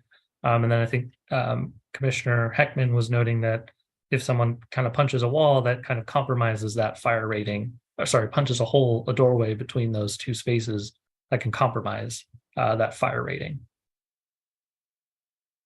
Thank you. That's really important to clarify. I just want to make sure we're discussing it. Thank you. And I have another question about walkout exits from basement spaces. Would those extend beyond the footprint potentially into the 4-foot setback? Yeah, so typically a basement will have a light well. Those will encroach into, oftentimes on a 6,000 square foot lot, for example, those oftentimes will encroach into the side yard setbacks about 3 feet for the primary dwelling unit. So it would be likely something similar. So in that case, we wouldn't be able to have that kind of light well exit in the 4-foot setbacks because you couldn't walk past them, basically. I mean, doesn't that create it? So that would also be controlled by the building code, right? Yeah, it would be controlled by the building code. And one of the things that we talked about when we discussed basements was requiring light wells associated with basements on ADUs to maintain the 4-foot setback. Okay. So that is something that is already kind of built into the draft ordinance. Okay, thanks for reminding me of that. So I fall, I think, along the lines in agreement with Commissioner Chang in that we have concerns. A lot of people in the community have concerns about the effects of basements on groundwater, but it seemed very unfair to me when we first discussed this, if we allow them for primary units to not allow them for ADUs. But I guess I have a strong preference for not allowing the primary house to increase potentially over the size they would normally be able to be allowed, but to use the whole basement under the ADU. I think if there's a basement under the ADU or attached or ADU or JADU, it should belong to the ADU or JADU, giving it extra space and following all the safety and other building code that we have. That would be my preference. And then I think Commissioner Heckman wanted to speak, and then Commissioner Chang. Thank you. Question for staff. The diagram on the right, does the ADU, JDU in the diagram for the right, does that count toward the 6,000 square foot maximum house size? So the ADU and JDU in that example on the right does not count towards that 6,000 square foot maximum house size. So if you can envision it or imagine it, you can imagine a 500 square foot JDU or an 800 square foot ADU. So that structure would actually be 6,800 or 6,500 square feet. And the issue that we're trying to raise with that specific image is placing a basement underneath that bonus square footage is not something that we would typically allow in a scenario where it's just a single family home being proposed on the site. Okay. All right. So image on the right, if the total square footage, including the ADU, JDU is 6,000 square feet, then I can do this today. Correct? Right? Correct. And that's what's identified in the latter half of the proposed language in the draft ordinance is that should they fall within that maximum provision that we have already established in our code, we want to treat that the same as a normal situation, right? Not to exclude it. If they exceed that, that's when we would be saying this is a different animal. Right. And so I want to sort of make that point and make sure we're all aware of it, that we're really talking about a limited set of circumstances here. I can already build a 6,000 square foot house with one basement for the primary unit extending all the way under the ADU. It's only to the extent that I want to go above 6,000 square feet total. And I guess the maximum would be 6,800, right? That I could get bonus basement. And so, honestly, I don't think that's going to happen a lot. I think a lot of people in Palo Alto are pretty satisfied with their 6,000 square foot house or less. I wouldn't know what to do with that much space. Even half of that. So again, I really, if it would, from my perspective, if it would encourage somebody to build an ADU, JDU, to give them an extra, 500 to 800 square feet of basement, that's fine. It's okay with me. I do think that if I was going to build the thing on, if I was, hell bent on doing, having the basement all for the primary unit, and I had to build what's on the left, then I would put a door in the ADU on the way out of the basement, and I would lock that door. And then I wasn't thinking about punching a hole in the wall for a door. I was going to just tear out the whole wall between them. So it's just open, because to have, a bigger open space for my basement, just like the one on the right. And so again, those are the thoughts that I'm concerned about. But the reality is that I don't feel that passionate in either direction, and I'm fine going with, if it's the will of the commission to include this concept, this limitation, I'm fine with that. The one change I would suggest to the language that staff has drafted is this clause that Mr. Sauls referred to, which is on packet page 27. And he was referring to this underline, which occurs twice at the top and middle of the page. Basements which serve the primary unit may not extend under an attached ADU or JDU when those secondary units utilize the bonus floor area, lot coverage, and/or maximum house size exemption identified in 18.09 And then, yeah. So when you say when those units utilize, that's kind of that's an all or nothing deal. And I think the word when should be replaced with to the extent in both. So in other words, if I've got my 6,000 square foot house and I'm using 200 feet of it for an ADU, I'm building a 500 square foot ADU, but that only puts me at 6,300. So I've got 300 square feet of bonus. Then that's how much of the basement I shouldn't be able to use. So I think it's a kind of a simple change that basically tracks to the extent they exceed the 6,000. That's how much has to serve the ADU or JDU.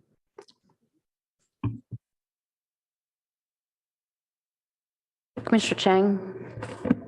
I think I remain, even after all the discussion, I think that, I don't think, even though not many, basements are expensive. So in general, not many people are wanting to build basements.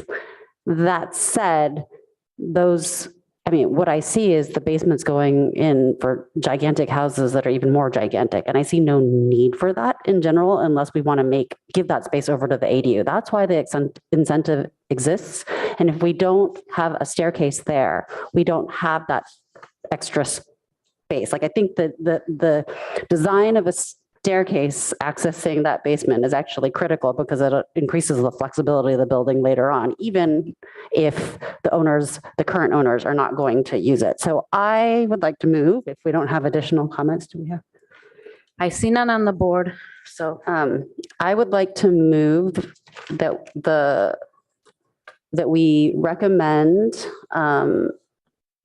item I, basements under JADUs that serve primary units, that we recommend the staff recommendation with the changes to language suggested by Commissioner Heckman, changing the word when in two instances to the extent.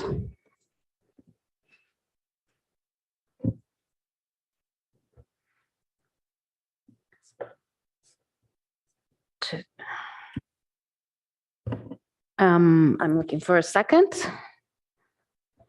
For discussion purposes, I'll second it. Thank you. Seconded by Commissioner Templeton. Questions, discussion? Yes. So did you want to say that it should be built such that it could be used by the ADU or JADU, even if the owner doesn't want to at this time? Did we want to include that language? Because right now they wouldn't be able to use it, I think. That's an interesting idea, but We always want it to be usable in the future, even if the first owners made a mistake. I joke, but you know what I mean? I think what I'm saying is that I don't really want to encourage basements just for use by the primary owner. I want it to be used by the ADU. And unless it's built that way, it won't be usable for the ADU. Okay, it's a bit too prescriptive. I'll withdraw my second. Thank you.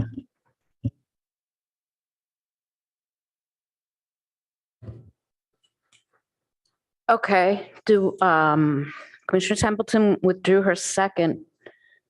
If no one else wants to, I will second that then. And I will just say to my second that I agree with what the reasoning behind Commissioner Chang's point of view.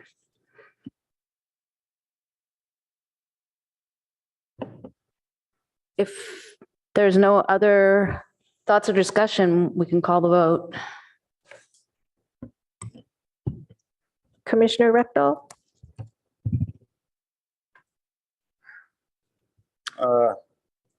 Yes. Chair Suma, Yes. Vice Chair Chang, Yes. Commissioner Heckman, Yes. Commissioner Templeton. No. Motion carries 4-1. Thank you so much. I think that concludes this item.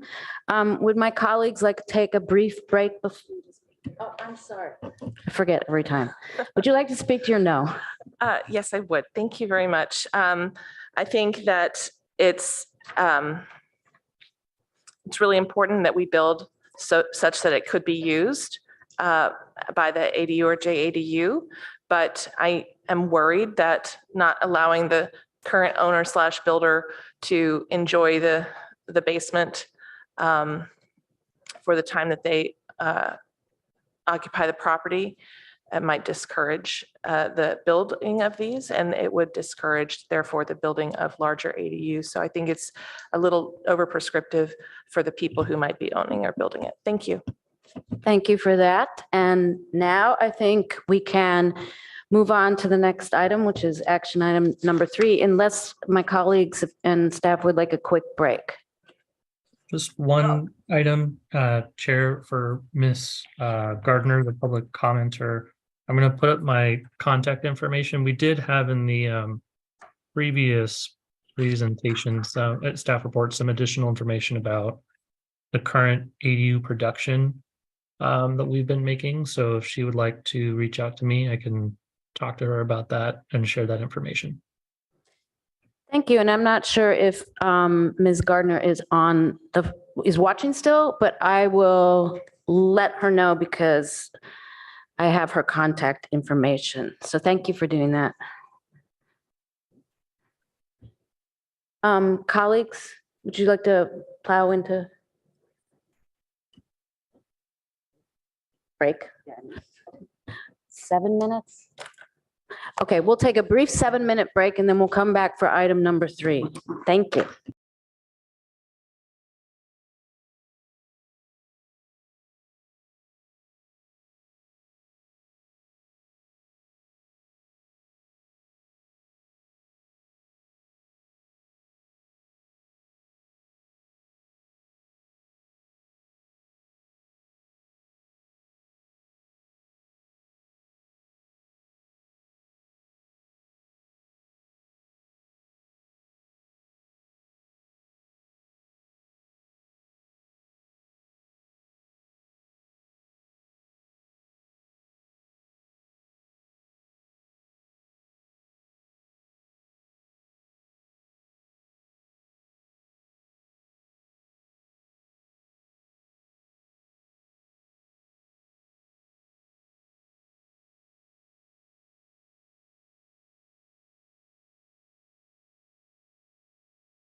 Subject to refinement, following comment from the Department of Housing and Community Development and a draft addendum to the city's comp plan 2017 environmental impact report has been prepared for us to review. Okay, so staff, I'm sure you have a presentation. Yes, we do. Thank you so much. So I'm Claire Campbell, the manager of Long Range Planning, and Tim Wong is here tonight to give a presentation to review our materials for this evening.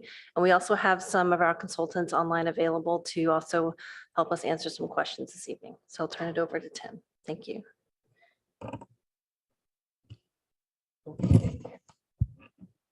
Good evening. I see the ADU presentation? Yeah, sorry. Technical difficulties. Please be patient. Thank you. Unless you want to have that conversation. Yeah. Okay, so good evening. Once again, my name is Tim Wong, Senior Planner with the city. And tonight before you is consideration of the 2023 to 31 housing element. Next slide, please.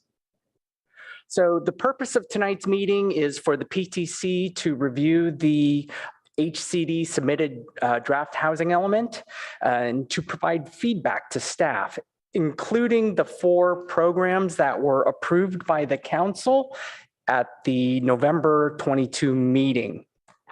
In addition, as mentioned, there is a draft CEQA addendum that has been prepared for the environmental review of the housing element and to provide comments for the addendum. And lastly, to make a recommendation to approve the draft housing element, subject to refinement following comment from HCD. And on that last point, I would like to just briefly explain why staff is bringing you the draft housing element prior to HCD comments. Firstly, that we are out of compliance. The deadline for a compliant housing element was the end of January of this year. And so there's a strong interest to getting the housing element adopted as soon as possible. So as part of that, staff continues to make this iterative approach to getting an adopted housing element. And one of those steps is bringing the housing element to the PTC in this 2-meeting approach. So for tonight's meeting, we're asking the PTC to support what the HCD submitted draft. And once HCD comments are received, then staff will put together proposals on how to respond to those HCD comments and bring it back to the PTC in a second meeting. That second meeting will probably be a joint meeting with the City Council, late April, early May.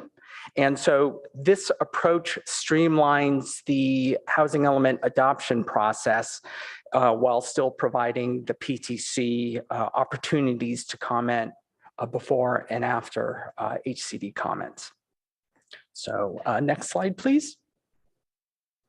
So tonight I'll be presenting the following topics. What is a housing element? What is RHNA or RENA as we call it?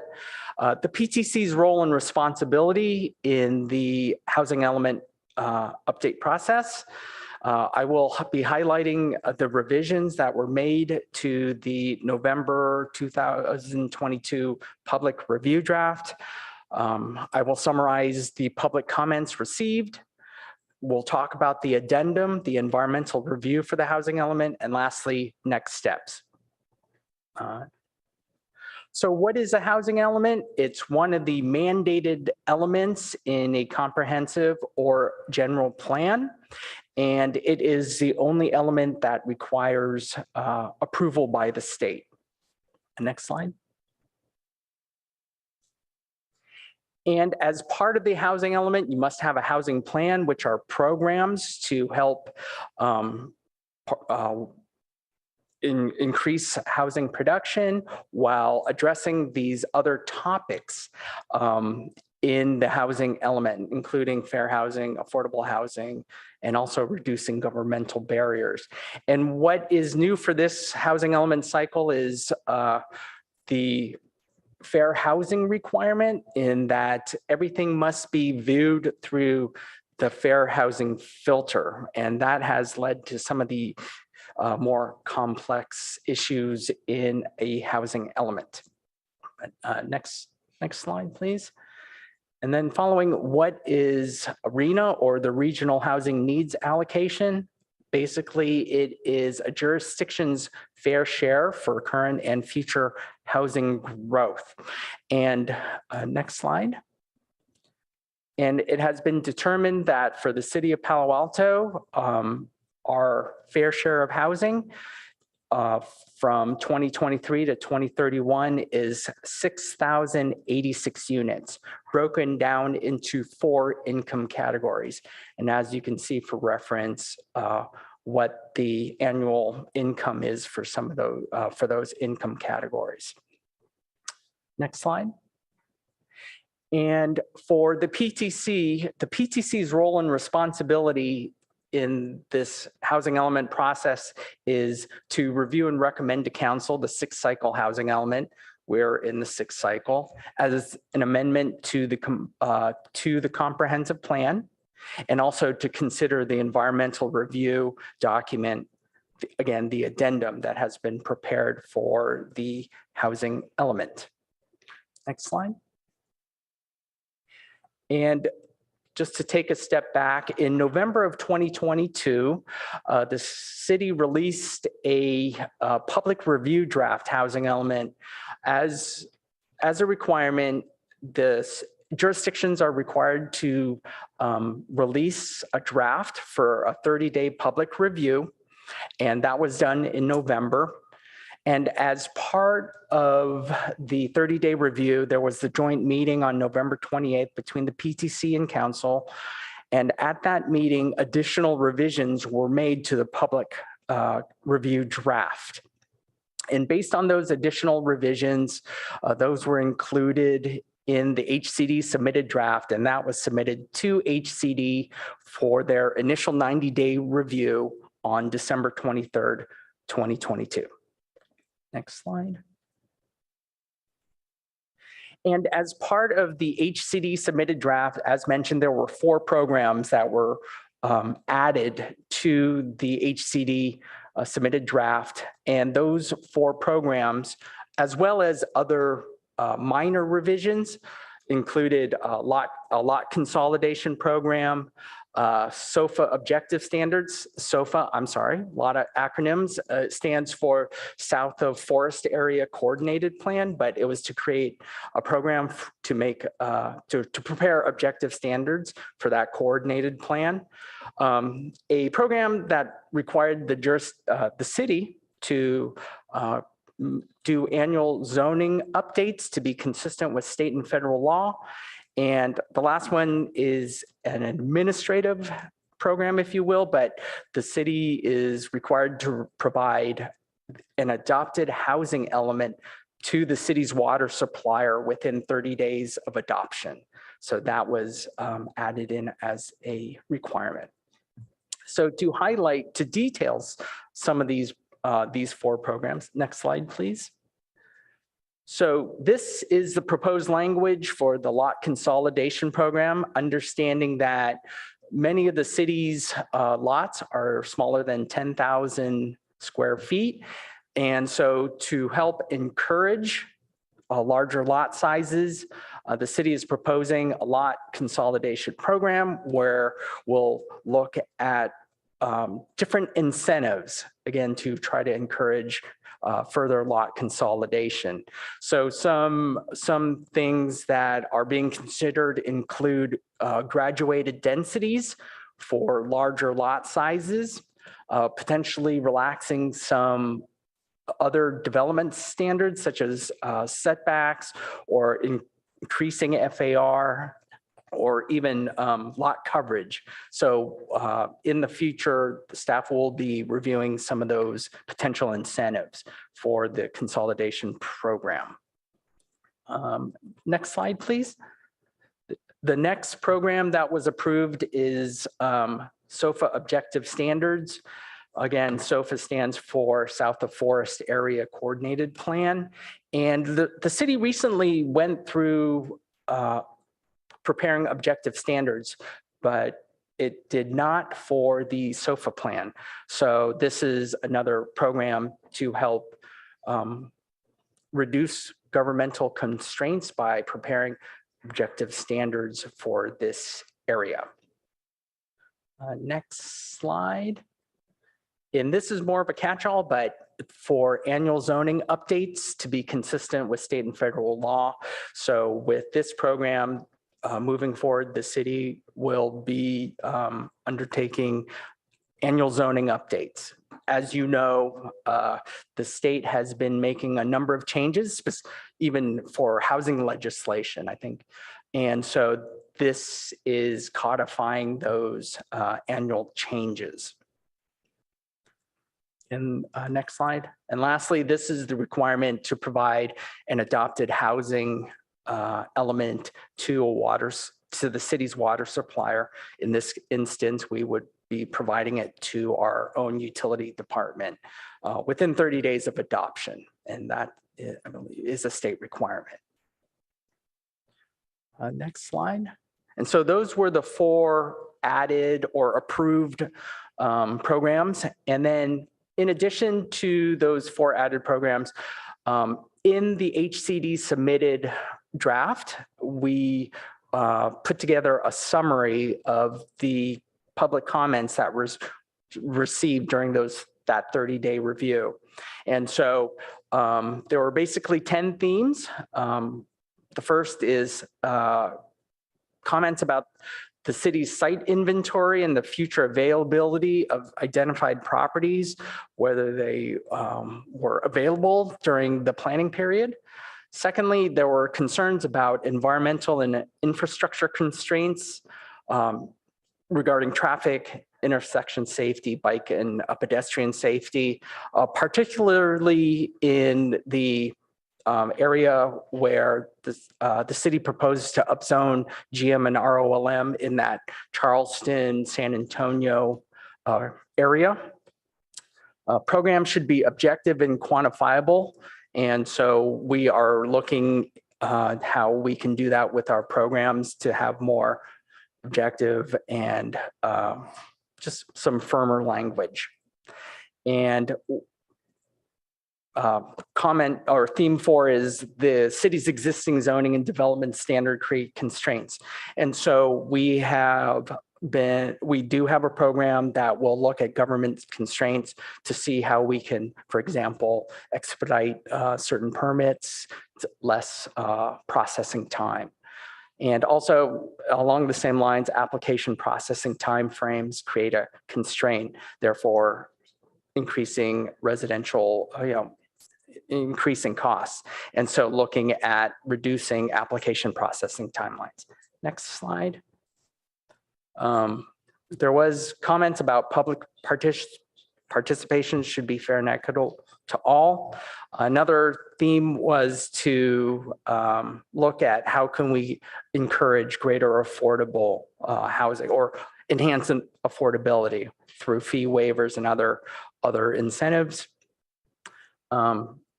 This one was fairly popular, is to expand support for programs that combat homelessness. And looking, number 9, ADU assumptions are too aggressive, just based on your conversation, and that they don't appropriately address affordability. So we do have programs that address ADUs. And lastly, tenant protection policies should be strengthened. And we do have programs in the proposed draft to address renter protections. The next slide. In addition, for the housing element, for the environmental review, staff has prepared an addendum. This addendum is based on the 2017 Comprehensive Plan Update Environmental Impact Report. In the comp plan EIR, there were various scenarios that had been studied. One scenario with a maximum build out of 6,000 units. In the analysis of those scenarios, it was determined that air quality and circulation were the two significant impacts. And as part of that 2017 EIR, the council did adopt mitigation measure to address those impacts. So next slide, please. So using the comp plan EIR scenario 6 as a baseline, staff analyzed the impacts of the proposed upzones and other programs in the housing element, and using those determined worst case scenario build out of 6,665 units, which is 665 units more than the scenario 6 build out in the 2017 EIR. So based on that, the impacts of the additional 665 units were analyzed. And the results were the impacts of the 665 units were determined to be less than significant and same as the 2017 EIR findings, circulation and air quality. There were no new or substantially more significant impacts in our analysis based on than what was beyond the 2017 EIR. So based on those conclusions, staff determined that an addendum was appropriate for environmental review. And then for the next steps, next slide, please. As you can see, we're in March of 2023, the March 8th meeting. March 23 is the deadline for HCD to submit their comments to the city. So we're anticipating that in a couple of weeks. And so looking forward, right now there's a tentative May 1st joint meeting between the PTC and the council. Again, this is a tentative date. It could be plus or minus a week before or after. As mentioned, it's a fluid process. And if the housing element is adopted that day, we have 30 days to submit the adopted housing element with whatever revisions are based on PTC and council direction at that meeting. But prior to submitting that, the revised or the adopted version of the housing element, we need to do a 7-day public review period. So again, there will be a 7-day public review period prior to submitting the adopted housing element to HCD. HCD, once the draft is, or once the adopted housing element, is submitted to HCD, HCD has 60 to 90 days to review the adopted housing element.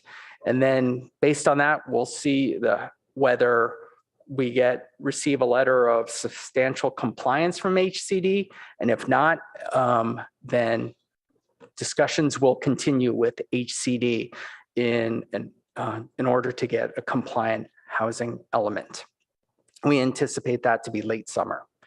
So again, staff's recommendation to consider the draft addendum, and then also to recommend to City Council adoption of the draft 2331 housing element. So that concludes staff's presentation. As mentioned, we also have our consultants here to answer any questions you may have about the addendum or the housing element itself.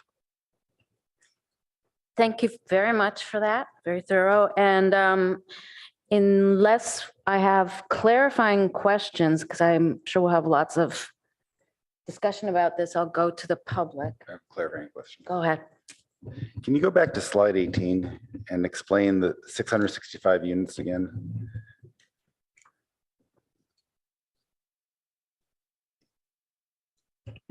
Sure. Commissioner Rectal.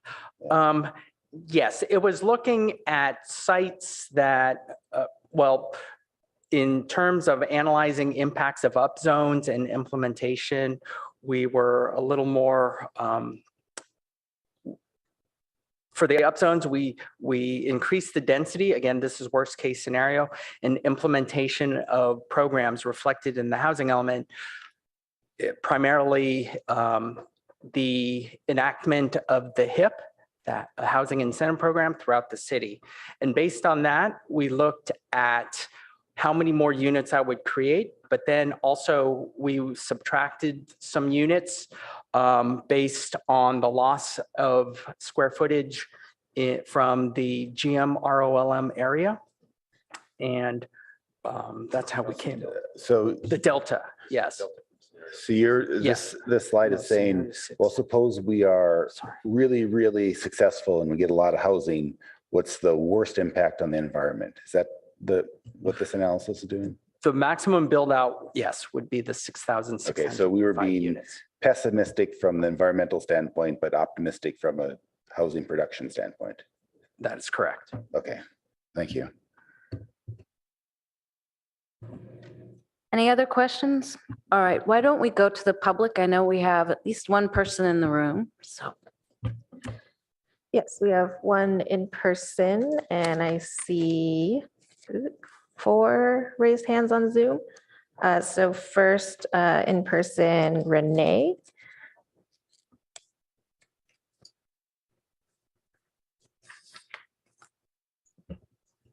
Yes, good evening, Chair, Planning Commission, and staff. I want to first thank you for giving me the opportunity to speak tonight. My name is Renee Baez. I'm a field representative for the NorCal Carpenters Union. And today I just want to speak about 3 things which will benefit the housing element in the city of Palo Alto. And I believe these 3 things should also be basic labor standards. This one is the use of apprenticeship programs. 2 is healthcare for workers and their families. And 3 is local hire. Right here, I have the adopted housing element language for both Redwood City and Menlo Park. And under the local labor, it says it encourages developers and contractors to evaluate hiring local labor, hiring from or contributing to apprenticeship programs, increasing resources for labor compliance, and providing living wages. So I'm asking that Palo Alto also adopts the same language, as it'll bring long-lasting community benefits in the form of hiring local, healthcare for the workers, and participation in apprenticeship programs, which is ultimately a reinvestment back into the community and the city of Palo Alto. Many of the projects, to be upfront, many of the projects in the area do not have labor requirements and could be considered an active crime scene just by how much these workers are being exploited and robbed of their wages and benefits.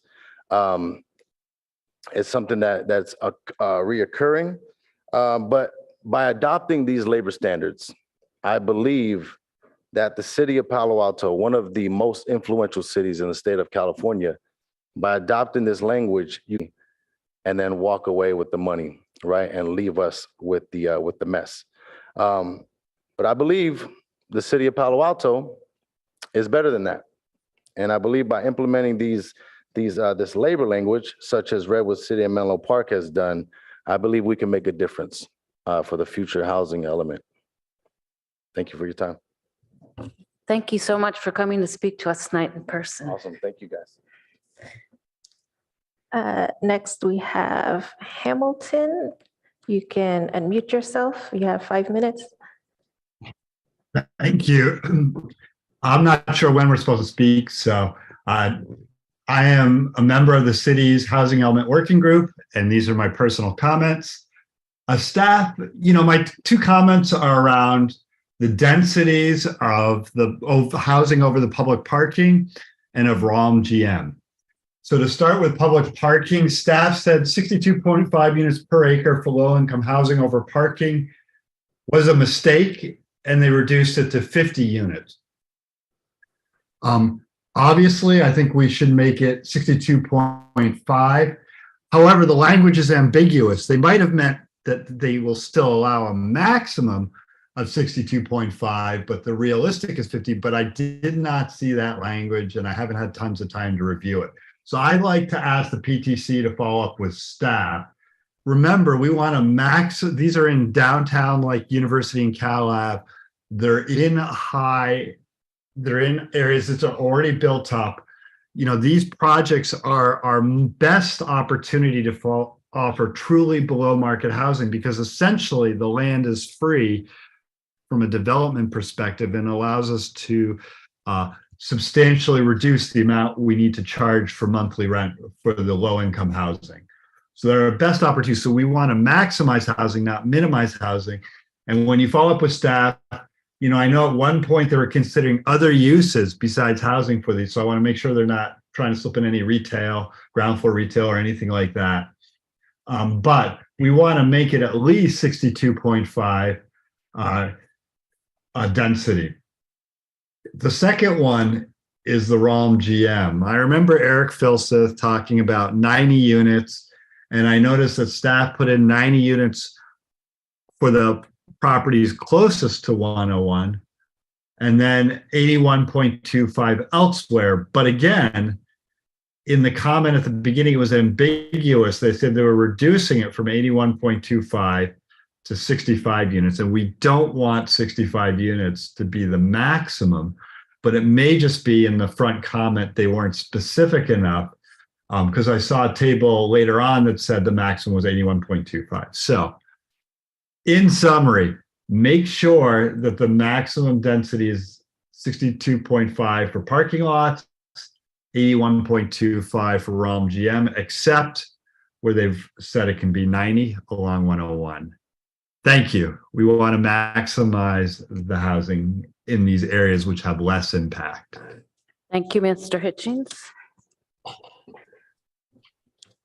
Next is Scott.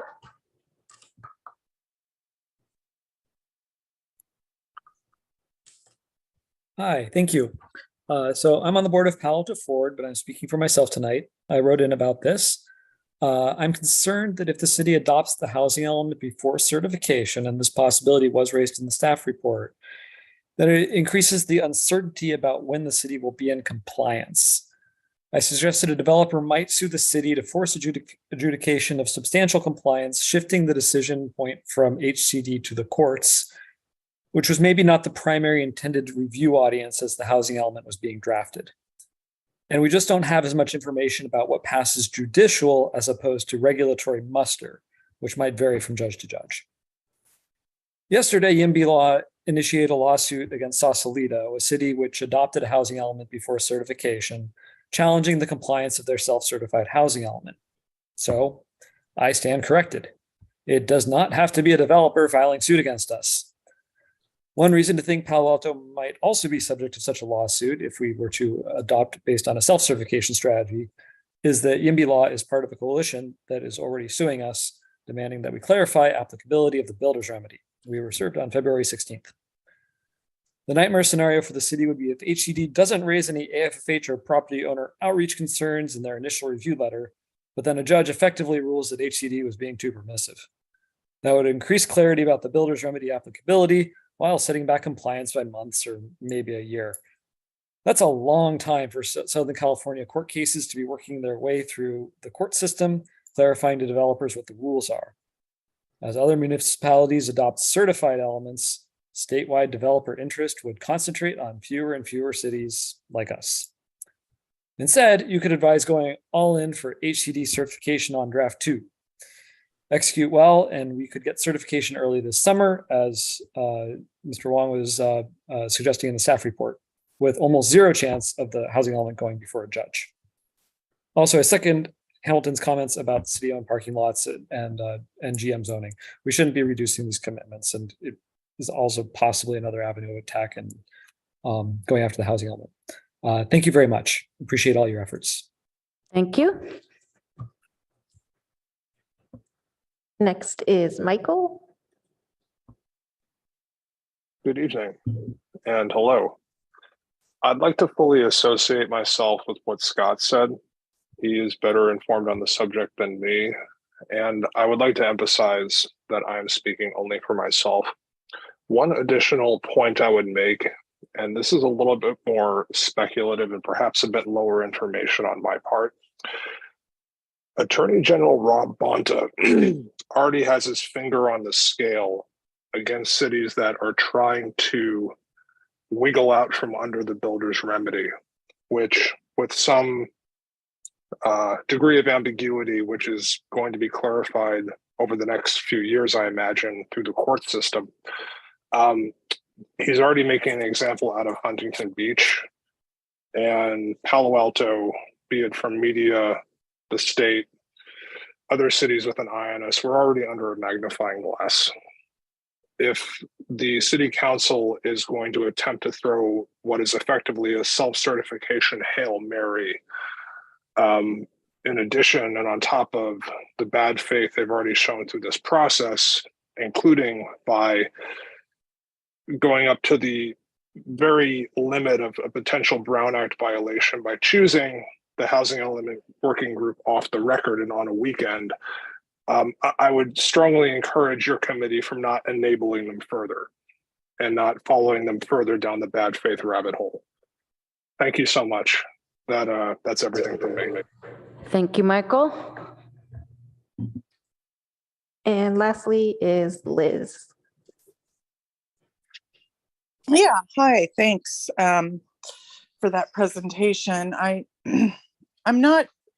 guess I'm super confused about this. I mean, I thought we're waiting for the HCD to answer back, which is literally days away. I did want to second on this gentleman that talked about living wages and contracts and bids, making those local, hiring local, that even more so than a living wage for these coming units, that they be paid prevailing wages. But anyway, that said, listening to Tim Wong's presentation, yeah, I guess mostly I'm just, after all this work, I'm kind of confused. I wish there was a little bit more understanding of what this is with this self-certification pre-HCD letter coming. He didn't, I guess the optimism from the department or Tim Wong's office is that it is going to, that we are going to get certified by HCD. The other one was the environmental impacts. It wasn't clear on what Tim Wong was talking about as far as air quality or airflow and water quality. Is that during the construction, or is that what is needed to provide these unit dwellers or renters? I would like to also point out that we are in heavy climate change. As we know, December 31st, Menlo Park, Redwood City, parts of Palo Alto, East Palo Alto flooded. I'm really, really concerned that 4,000 homes or such, give or take, in the Rome industrial commercial area is going to, excuse my dog,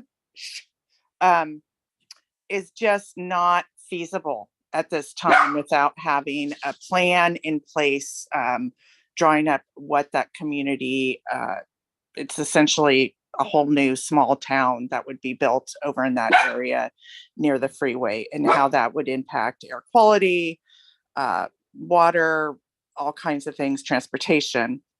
And that I just really encourage, again, that all this housing coming in so needed, that it be built as mixed income, not 100% low income, that for social community reasons, for cost reasons, for streamlining, please, I really, really want these homes to be mixed income of all income levels, abilities, ages.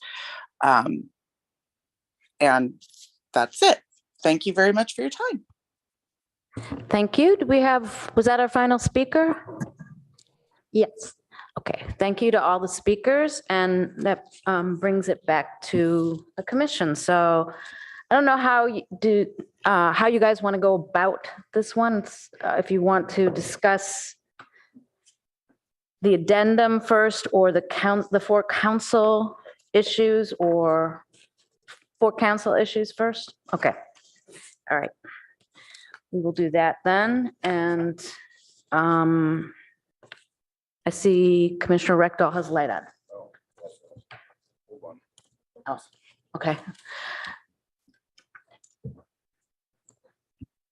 Would someone like to start us off?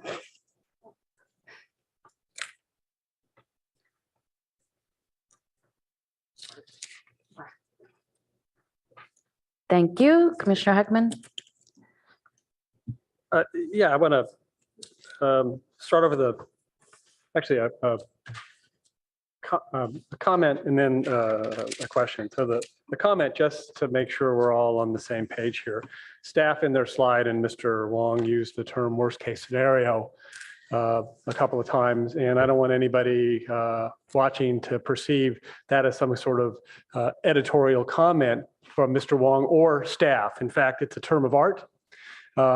It's from CEQA, and what it really means is maximum build out, right? What are the environmental impacts of the worst possible environmental impacts that are associated with a maximum build out? And so I just want everybody clear on that, staff is not saying that would be terrible to have all the housing that we need. All right, so my question is, and I know this is a moving target that staff is acting and reacting continuously.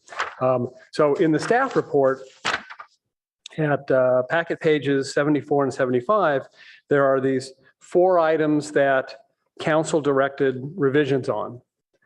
And those mostly, but not entirely, correlate to the 4 items that Mr. Wong described. And particularly, I think the one that is in our packet that I didn't see a slide on, and maybe I missed it, is number 4. And what I saw in its place is something about water supply. And so, and again, it could be that just, everything's happening so fast that the water supply issue didn't make it into the staff report, or maybe I missed it. But I just want to sync us up so that we know maybe there are 5 issues that we have to talk about if water supply has been added. But I just wanted some clarification on that. And just to be clear, when you talk about number 4, it's talking about the study and research? Yes. Okay. Yes, that was a council direction to study and research affordable housing preferences. And as part of that, the discussion was although it's a council direction, it is not, I don't want to say germane, but it in terms of housing element policy, it's not necessarily applicable to housing programs. Yes, it could be part of fair housing, but since there is no action, as mentioned, one of the comments was quantifiable, objective, and this is more to study, and there's no final product. That yes, we will pursue this, but from an HCD perspective, again, it's not really applicable to the housing plan, if that makes sense. Okay, and that, if we, I guess we'll just stick on that one for a minute. So that number 4, I did look at program 6.7D, and it's there now. So does that mean, so it's been added, even though, like you said, it's not a quantifiable standard, it's in there? That is correct. Okay. That was a council direction, so we did include it in the housing element. Okay, all right. So, and what about water supply? Is that did I miss that in the staff report? Well, the water supply program, that was in November, we took 4 additional programs for council consideration, and that was one of the 4 programs that they approved based on staff's recommendation. Okay. All right. So I think it's not in, there's nothing in the staff report. So if you are wanting, if staff's wanting any feedback from us on that water supply issue, I think we might need a little more briefing. At least I will. If you're just saying that this was something that needed to be done and there's really nothing for us to talk about, then that's okay too.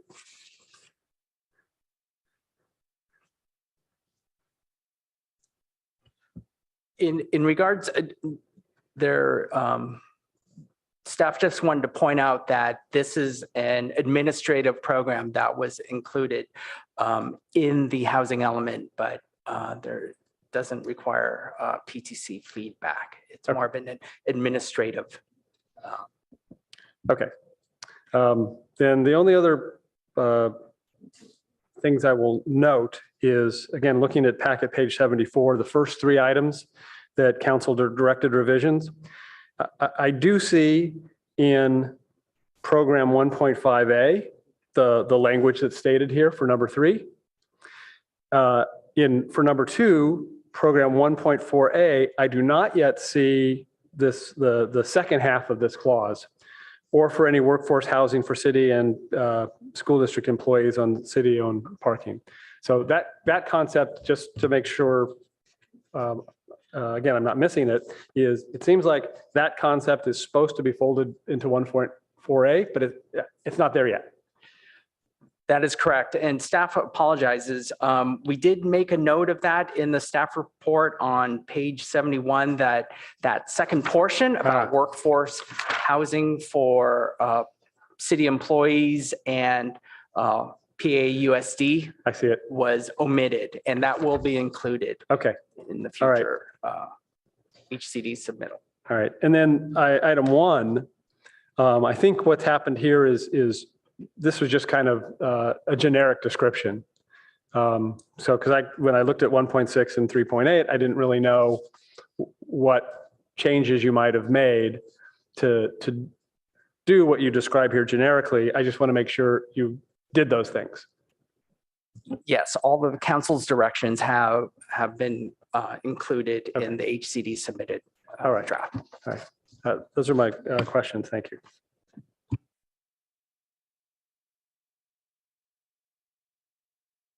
Mr. Chang? I was actually good with everything that staff, with the 4 city council recommendations and the implementation in the work plan, except for the omission that staff flagged. But did have questions. I wanted to kind of follow up on some of the things that the public commenters raised. So my first question is regarding the labor standards issue. If we were to do that, where would we do it, and why haven't we done it?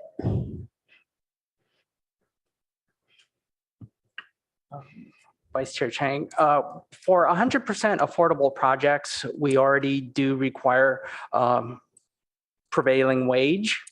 And I'm not familiar with the Redwood City language. I'm not sure if it's applicable to all housing or again, just affordable projects. So would need to take a look at that.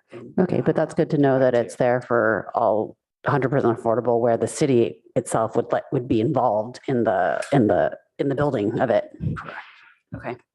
And then I wanted to also follow up on Mr. Hitchings' questions about the 50 versus 62.5 on city lots, as well as the ROLM, the 65 versus 81.25. Again, that goes back to the errors that were highlighted in that the council did direct staff for the parking lots to have a 50 dwelling unit per acre. Oh, I see it now. Yeah. In the staff report. Okay. Yes. So in summary, maybe just to add to that too, we think, this is a very conservative number for the housing element with respect to RENA, and in practice, we would expect the density per acre to be much higher than what we're putting forth as a policy, and because of that, our environmental analysis also anticipates, I think it's 100 or 120 units per acre in these areas. I'd have to go back and take a look in anticipation of the, likely greater densities that would take place. But from a policy perspective and in an abundance of, sort of not finding ourselves in a situation where we're not meeting our planned RENA numbers, these are some of the layers of protection that we have embedded into our housing element. So just to make sure I understand, for the purposes of calculating how many housing units we are expecting to meet RENA, we've used 65 in GM Rome, correct? But when we rezone, we're actually going to allow for more than that or not? Like, in other words, there's the realistic build out versus what's actually allowed. So I'll let Tim help me here, but there's the cautionary sort of approach for RENA to make sure that we're not overextending and achieved. Yes. We're actually cutting that number because we would anticipate the likely development to be higher than that. And this is just part of that cushion process. Okay. When we do the zone change, there will be a conversation that we can have. At a minimum, it's going to be at that 62.5 or the 50 units per acre. But it could go higher. And because of our environmental analysis covering a higher density per acre through this process with the Planning Commission and Planning Transportation Commission and to the City Council, we could likely increase that density per acre too, if it was the Commission and Council's will. Did I get that right? Just a quick clarification. For RENA purposes, yes, we said that GM and ROLM will have a 65 dwelling unit per acre.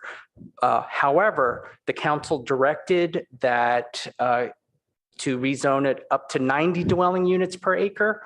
And again, to be very conservative for CEQA purposes, we went with a higher density than 90 just to cover all the bases. But the direction is 90 dwelling units per acre per the council. Understood. So this is the difference between what goes in the housing element versus what we do when we actually implement the zoning changes. That is correct. Yeah, 65 will be the floor. But we'll be going up to 90.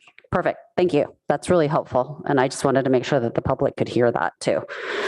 And then finally, I was very confused when the public commenters were speaking about self-certification. And so I don't think that we're trying to self-certify. Is that correct? If you could speak to what we're actually voting on tonight and what we're doing. Sure. I'll take a first cut at it and then invite other staff members to supplement my remarks or even correct them as needed.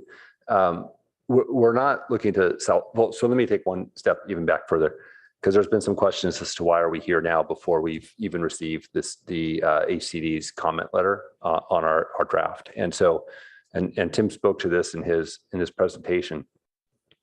You'll recall when we went to the City Council with the draft housing element, the commission was at that meeting. It was a joint meeting. The commission offered some comments, and then it turned over to the City Council for a discussion and direction to staff, where we got these 4 additional pieces of direction, but the Planning Commission didn't have any opportunity to weigh in on that conversation.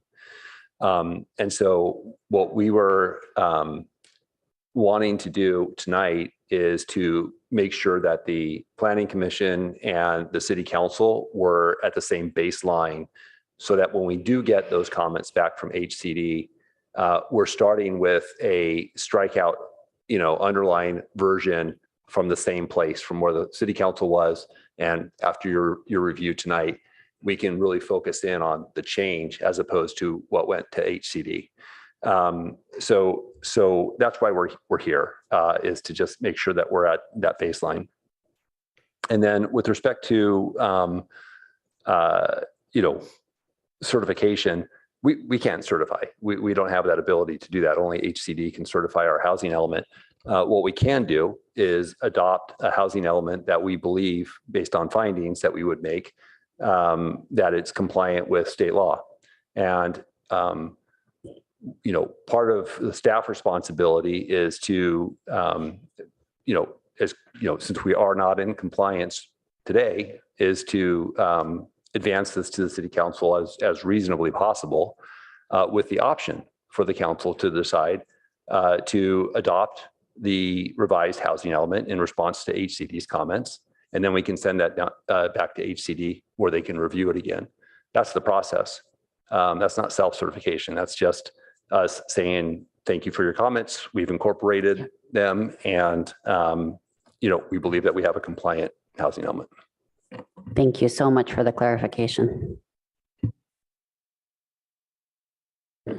Commissioner Rectal. Thank you. Congratulations. You put a lot of work in. I was in the housing element with Tim, and this has been a lot of work. It's not perfect, but I think it's much better than it ended up, than I would have predicted. One thing that still, we talked about this earlier, still leaves me unsettled is that we've been very conservative. And it's not apparent to someone who reads this how conservative you are. And if, for example, when I go back and look at the numbers in the back, we're 80% less than the current zoning. And that doesn't include things like the housing bonus density law and the PHC. There's a lot of tools that developers are using to increase the density. How should have we used those tools in our accounting? Were we being too conservative when we made these assessments? I'm worried that we're not really telling HCD how conservative we're being. For example, would we have been better off accounting for taking if all the sites came in at zoning and have those number of units, and then say we're cutting down 75 or 80% of it, and this is what we're assessing. And so you can see that we've identified 7,500 units. If everyone's built a zone, 7,500 units, but we're only accounting for 6,000 of them. That to me would explicitly state how conservative we're being. Right now we're saying we're being conservative, but it's not obvious. Could we have done something like that in the housing element? Had two numbers, what zoning provides and what we're accounting?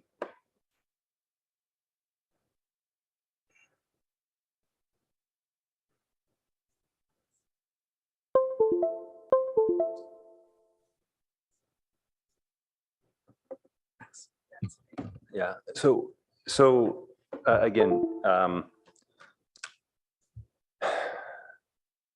so we've not obviously quantified it, and I think it would be a bit of a challenge to do so. I mean, we could run the numbers. I mean, we could do a straight numbers analysis and come up with something. I think part of the challenge that we have is,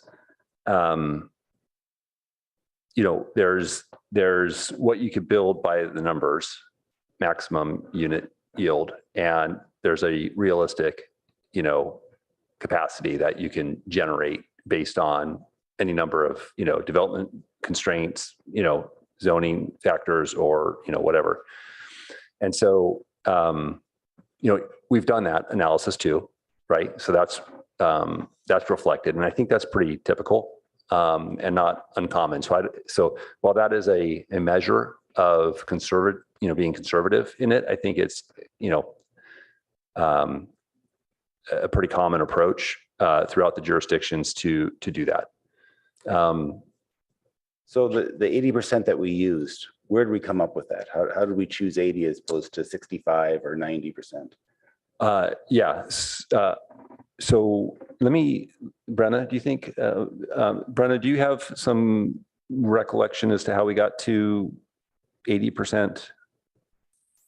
Yeah, so 80%, well, I'll just start by saying, to clarify a little bit, we're not allowed to estimate capacity on a maximum density.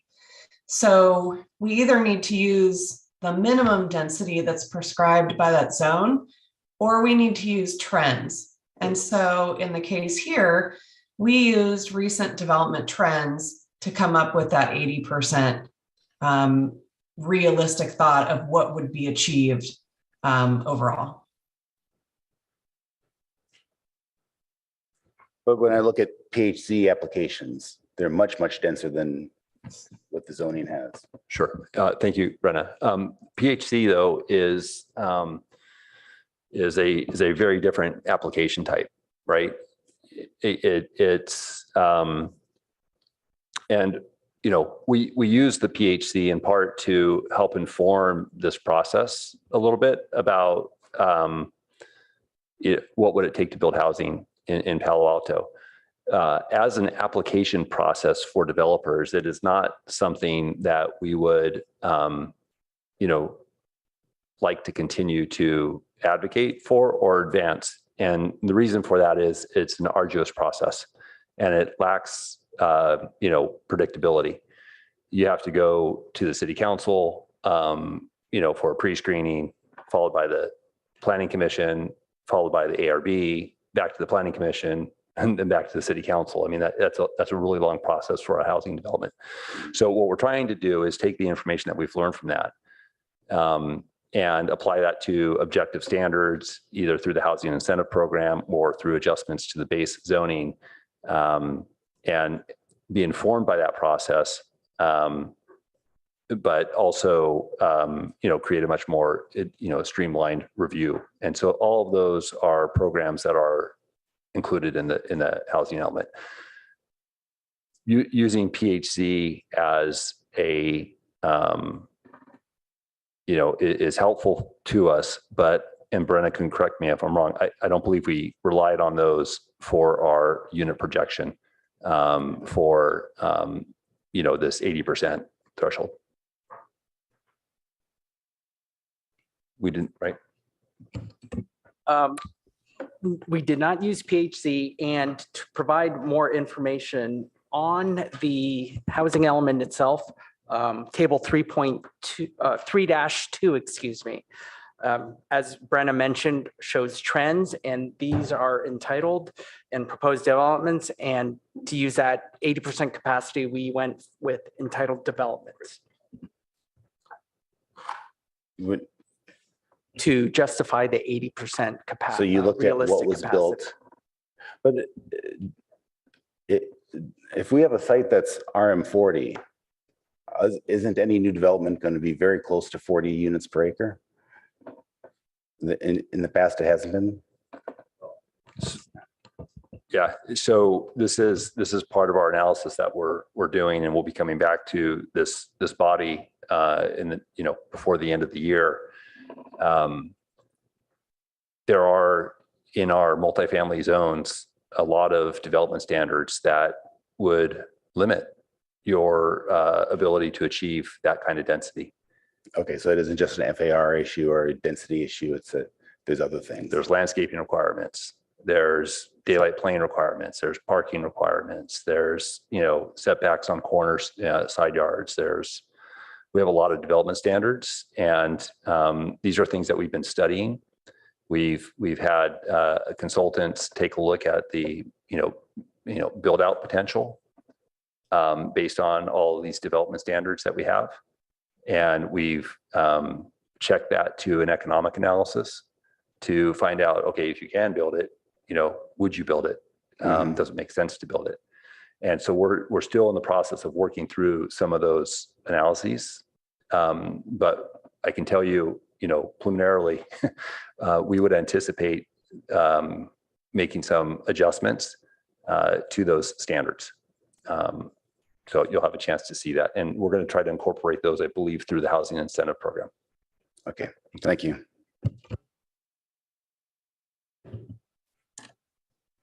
So I don't see any lights. Thank you for all the work on this. And I agree with Keith. I thought it was going to take like 25 years to do. So at least that didn't happen. And so there's a lot about this whole process that I find disturbing. I'm sure most people know that, but we're here where we are. I don't feel like there's much we should undo from what the council already approved of. because this has already been sent basically, except the addendum, right? Yeah, the addendum is just the environmental review for our housing element, which is Right. a requirement. Yeah. So The council has not seen that yet. That's true. yeah, so, and I appreciate my colleagues' questions. I was going to ask some of those.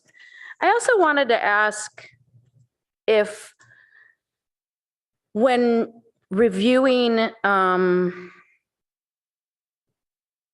the EIR for the addendum, I think it was just the 665 units that weren't included in the 2017 EIR. But I wasn't sure about this, but I also got this on Monday because I had a corrupted copy. So I haven't had as much time as I would really need to look at this document. But it doesn't seem like there was consideration of existing conditions taken into account since 2017, but maybe I'm entirely wrong about that. And what I'm thinking about is our post-COVID world and work from home and layoffs, and what we really don't know about how the region may or may not have permanent changes based on this. And I think there were some letters. There was a letter that didn't get included that was put in our pack again for us to look at, that had been sent for the November 28th last year joint meeting. And those ideas about jobs growth and how that may be affected by larger than I know, certainly, trends in the region and working from home, that wasn't considered to be any different than in 2017, was it? The environmental analysis, no, it stayed the same. Okay, so that's one thing that I find troubling, because, and I understand we don't have a lot of data, but we have pretty good data up to through 2022 on work from home, which in the Bay Area increased from 6 to 40%, which with the largest being in our part of the Bay Area. And maybe that's because so many of our jobs are tech jobs that lend towards that kind of activity. But I'm really worried that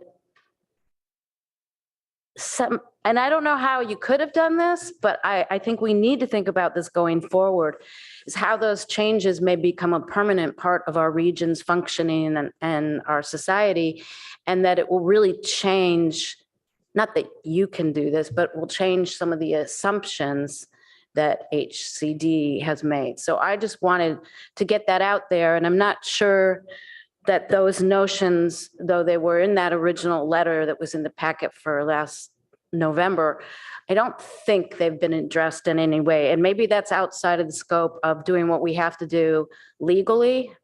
But it is certainly not outside the scope of how I think we should be thinking about planning for the future success of our city and the region. So I just kind of wanted to opine for a minute, and I'll let one of my colleagues speak now.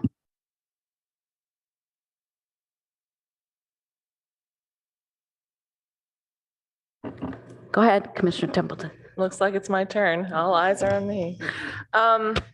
Yeah, I think there's not a lot for us to do here tonight, and I'm okay with that, given that, this has been seen by council already.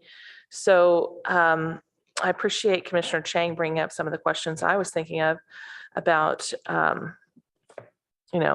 what are the risks of self-certifying? Is this even self-certifying? Thank you, Director Late, for letting us know that. So just to reiterate, did I understand you correctly to say there is no such thing as self-certification, and therefore we're not self-certifying if we approve this? Well, I'll let Albert Yang correct me if I'm wrong, but we are not going through a process of self-certification. I think it's just because we have had several comments on it, it's really worth iterating explicitly. Mr. Yang? Yeah. So certainly what's before the PTC tonight is not related to, adoption of the housing element, as Director Lade mentioned earlier. The purpose of this meeting is really to get the commission up to the same, speed as the city council, so that when we do get HCD's comments, we can focus on the responses to those comments and not, the whole housing element from scratch. And in terms of I think people use the phrase self-certification as a shorthand for the idea of a jurisdiction adopting a housing element before basically being pre-cleared by HCD. But it's there, as Director Late said, there is no such thing as self-certification. HCD certifies. Certification, though, is not under the state law necessarily the same as having a housing element that complies with the state requirements. And so that is the option to adopt the housing element before we get pre-clearance is something that will be presented to the council, and it'll be a policy question for them to deal with. Excellent. And one last follow-up. Does anything we do tonight affect whether or not the council will adopt it if they want to? No, there's another step, which is to kind of review any changes to this document based on HCD comments. And that needs to come before the PTC for a recommendation before it goes to the council. Right. So we can't skip that process, and we're not skipping that process by discussing it tonight. No. Great. It's really helpful that you walked us through that and just double checked and clarified, because I do know we have some concerns in the community about it. And then I also appreciated the clarifying question about the labor contracts, because I do think we want to make sure that projects that are built by the city are built into high quality standards and don't involve any wage theft. So I think that was a really good question as well. So I think those are my first round of comments.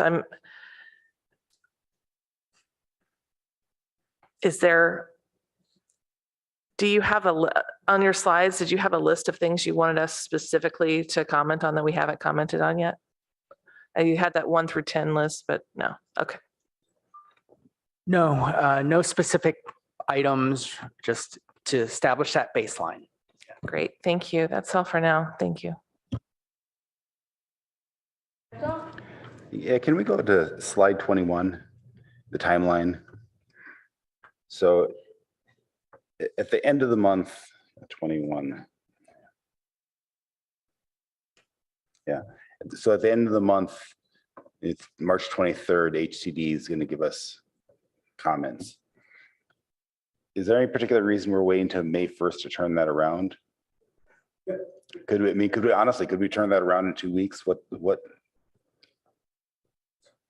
I mean, Yeah. If you want us to respond to HCD, we're going to need some time to do that.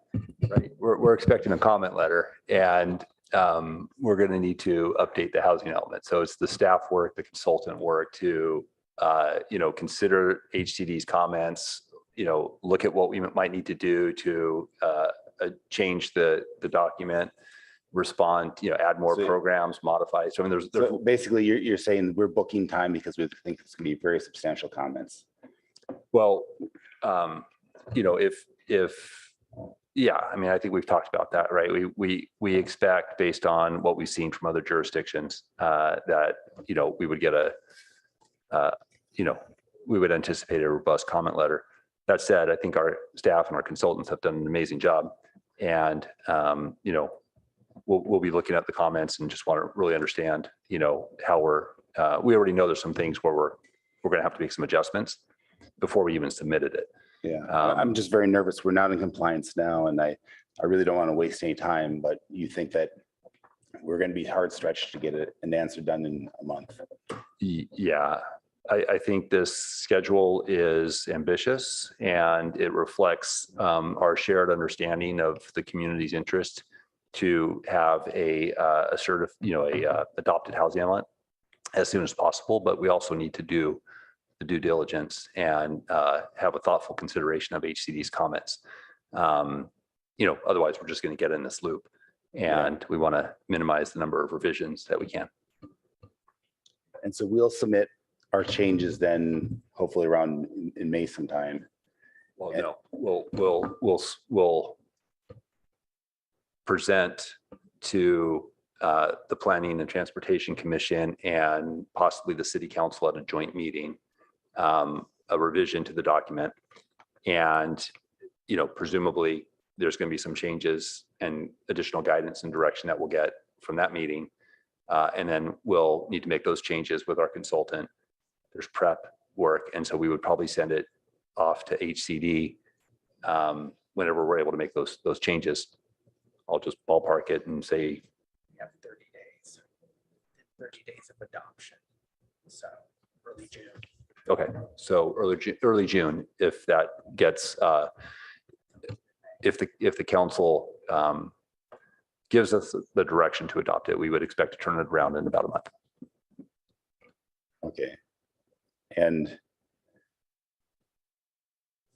wow, this is sobering, because then if they come back and don't accept that, then we have another round, and it could be the end of the year by the time we get a housing element approved. Certified.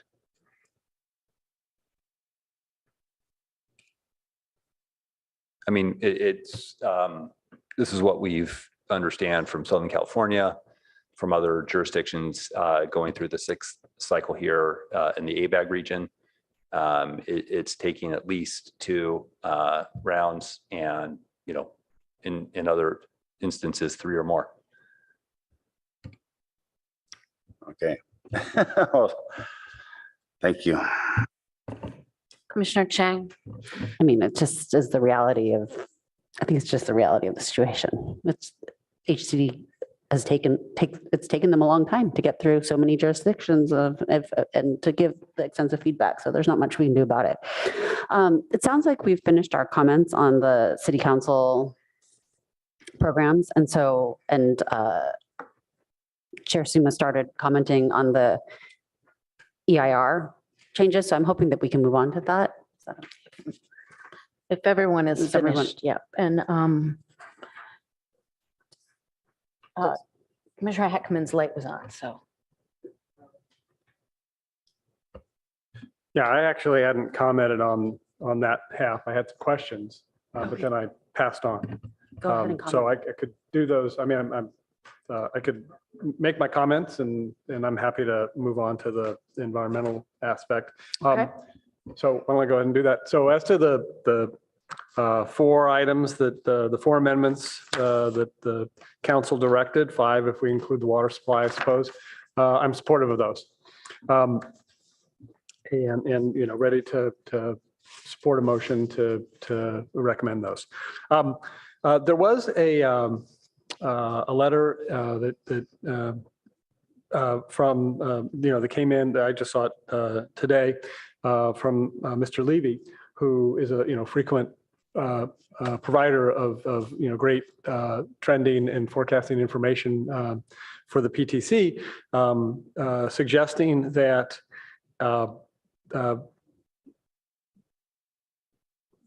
we should really defer a decision tonight until we can see the HCD comments and be able to weigh in on those.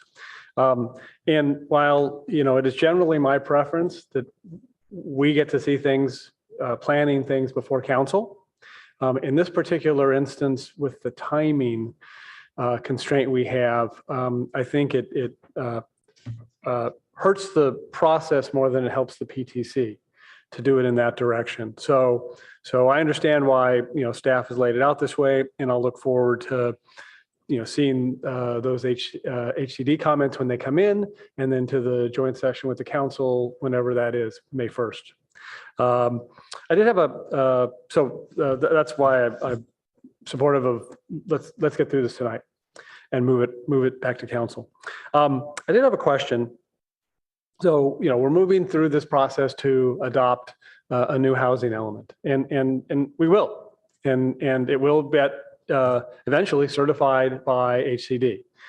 After all that has occurred, it's our housing element for the next 8 years, but we are permitted, should we want, to make revisions during that 8-year period, right? We could go through a process of amending our housing element. We're not locked in, right? Correct. Yes. Okay. All right. So the reason I was asking that generally to make sure I knew that is because I think in one sense that takes a little bit of the pressure off of us and off the council too, that we don't have to get everything 100% right now. We just have to get it right enough to be in substantial compliance so that HCD will agree. And there will inevitably, it's been, unbelievable hours put on this, but we'll find gaps, right? We'll find holes. And when we do, it's good to know that we can fix those as we go, but not now. Let's get something, that gets adopted and certified, and then we can, collect those things and tackle it. Related to that, another letter we just got was this letter from a law firm representing somebody, and as they described it, part of their land is an opportunity site, but it's multiple parcels, which I guess they own all of them. Some of them are an opportunity site, some of them are not, and they were advocating to modify the housing element to put them all in right now. And so I'm wondering if, first of all, if what they've described is accurate, some are in, some are not, whether this is something that we should be considering now as we are on this, beeline to try to adopt, or is this something that really the council's already weighed in on and I don't know about it, or is it something that we can deal with in a year, after certification? Commissioner Heckman, I think it would be prudent to take a look at those sites now, get in front of it. In addition, HCD is always interested in seeing which parcels have owner interest in developing. And so this fits perfectly in their category. So that's something we'll consider. Understanding that even this list of housing inventory sites is fluid. Our pipeline keeps on changing. So the number of the units we need to plan for is always changing. So I think this would be a good opportunity to potentially include these in our inventory sites. Okay, great. So I think with understanding that, Mr. Wong, we're going to get a letter from HCD around March 23rd. We are going to be making changes to the housing elements. I think what I'm hearing you say, Mr. Wong, is that staff, without really needing direction from PTC, but because it's in the city's interest, is going to look at this site. And if changes are warranted to the housing element to fold in more all of this site, then that'll be done at the same time we're making changes to address HCD comments. Is that right? That is correct. Great. And any updates to the inventory sites will let the PTC and council know about those changes. Okay, terrific. Thank you. Okay, so those were all my comments on the non-CEQA stuff. I'm ready to vote. Okay, so thank you for asking that question about those other sites. I was going to do that, and I'm glad that staff will follow up on situations like that. Without us, I think we're all in agreement that the 4 items, do you need a motion on the council's 4 items? They've already done it, so we don't need a motion, okay? So let's move on to the addendum. And we have Mr. Wong, Mr. Yang speak to that, because I think we have to recommend adoption of the housing element. So I think that the way our agenda item is stated, I think we are going to need a motion for that. What's actually unclear to me from the agenda is whether we need a motion on the addendum or just to consider it. Yes, I agree. So clarification on that would be helpful. Yes, so there is no action required on the addendum. It's simply that you consider it as you're discussing the substantive issues. As for a recommendation on the housing element, it's something that staff would appreciate. But it's, as we are coming back at a future date, it is potentially not required. Okay, then I can go either way on that, but I would say, and this again, this is Lawyerville. So you're supposed to make the CEQA decision before you make the land use decision. Here, we don't actually have a CEQA decision to make, but as Mr. Yang said, we are supposed to consider the addendum. So my suggestion is let's talk about the addendum first. And then after we're done with that, if somebody wants to make a motion on the housing element, let's do that. Okay, sounds good. Let's talk about the addendum. I sort of started that already, so who would like to go? Oh, I see a light. Commissioner Chang. Sure. So I did have a few very specific questions about the addendum, but then big picture, before I ask those specific questions, big picture, I agree with the staff's general. I mean, I didn't have many comments about the assessment that we didn't need to do. There was nothing substantive or significant as a result of adding 665 units more than what was done in more than what was evaluated in scenario 6.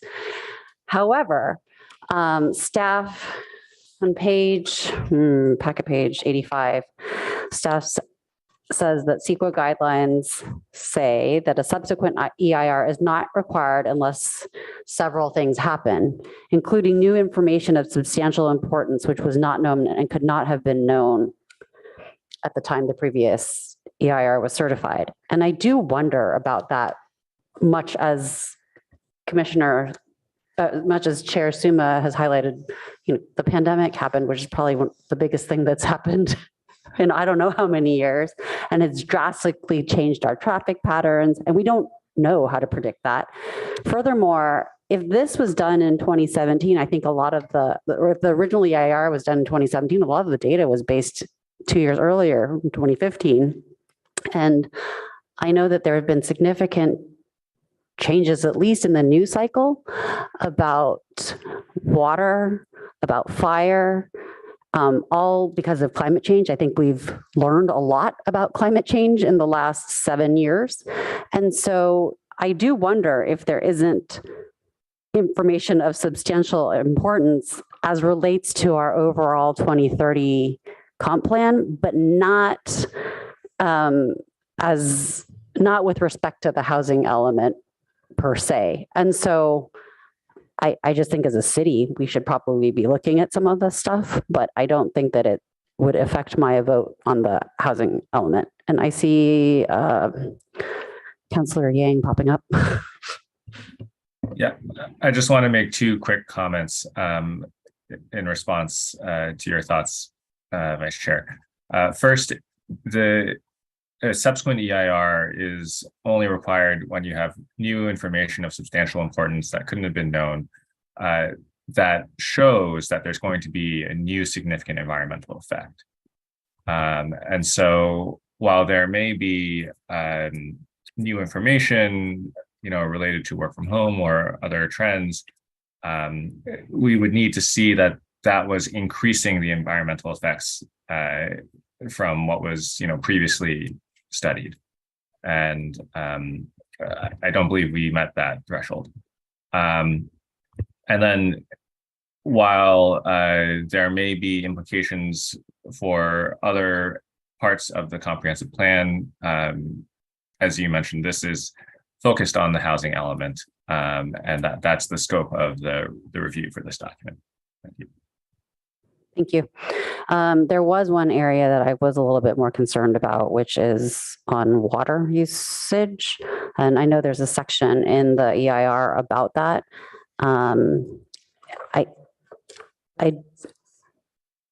Yeah, on page Nope, not on 176. It's actually up the utility section. And again, I didn't have enough time since Thursday to read all of this and also research. But I did have questions sort of about, we're dependent on San Francisco's water. And sure, we have a contract in place, but with our city population anticipated to grow by 20% in the EIR, 25%, I can't remember what the calculation was. And then I assume San Francisco's and every other jurisdiction of this area. And there's not like, there's paper water that says that we have a contract to get enough water, but there's a reality where if at least the headlines prior to all of these atmospheric rivers were coming through, we're saying that we might not have enough water in certain situations if we continued usage. And so that was one that I was like, well, sure, as a legally and according to the rules of the EIR, it seems fine, but there's a reality of how much water we have. And it's unclear to me that as a state and as a region that we're looking at that. And I am concerned because we've seen just how, for example, gas prices affect all of our residents. And so there could be some real impacts. And I just think that, I mean, I'm sitting here on my soapbox opining in this situation. It doesn't have bearing on the housing element, but I do think that there are some real things that we as a city need to look at and think about for the comp plan, that is. I'll let somebody else go, and then I do have a few very specific questions. I don't have any other lights, so just carry on. Yeah. All right. So then on packet page 103, and I was looking at the total development under table 4.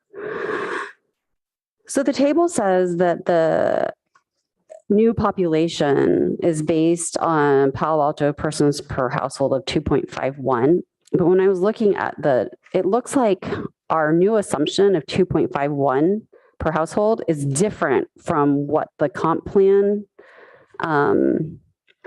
EIR had done, because according to my calculations, that was a 2.34 assumption instead of a 2.51. And so my question is, why the difference between the two? Because if we're applying, because we're only looking at is there some other growth going on that that's not captured in the EIR? Commissioner Chang, I would invite our environmental consultant, Carly Kaufman, to respond to that question. Good evening, Carly Kaufman with Rincon Consultants. We assisted the city with the CEQA compliance for this. Yeah, that 2.51 number is just a more recent persons per household assumption from the California Department of Finance. We did kind of go back and forth with staff over what assumption we should use. We felt that was kind of a realistic assumption for now, based on, recent trends. And it is also a little bit more conservative. I think it is slightly higher than what the comp plan EIR assumed. So in that case, we are looking at kind of a maximum population growth scenario, which helps us be a little more conservative in our environmental analysis as well. I think if we did, slightly change our assumptions, I don't think that would affect our environmental analysis either way, more or less impacts. So that was just the reasonable assumption we came up with as staff. If there's other opinions or options, please provide that comment. We'll take that into consideration. No, it was fine. I just didn't know if we knew something about how our households are getting bigger or something like that. So that, and I think it's good because we're assuming the maximum environmental impact that we could have. Okay. And then I think I'm okay because as I read, certain other questions were answered later on in the EIR. So thank you. Commissioner Heckman?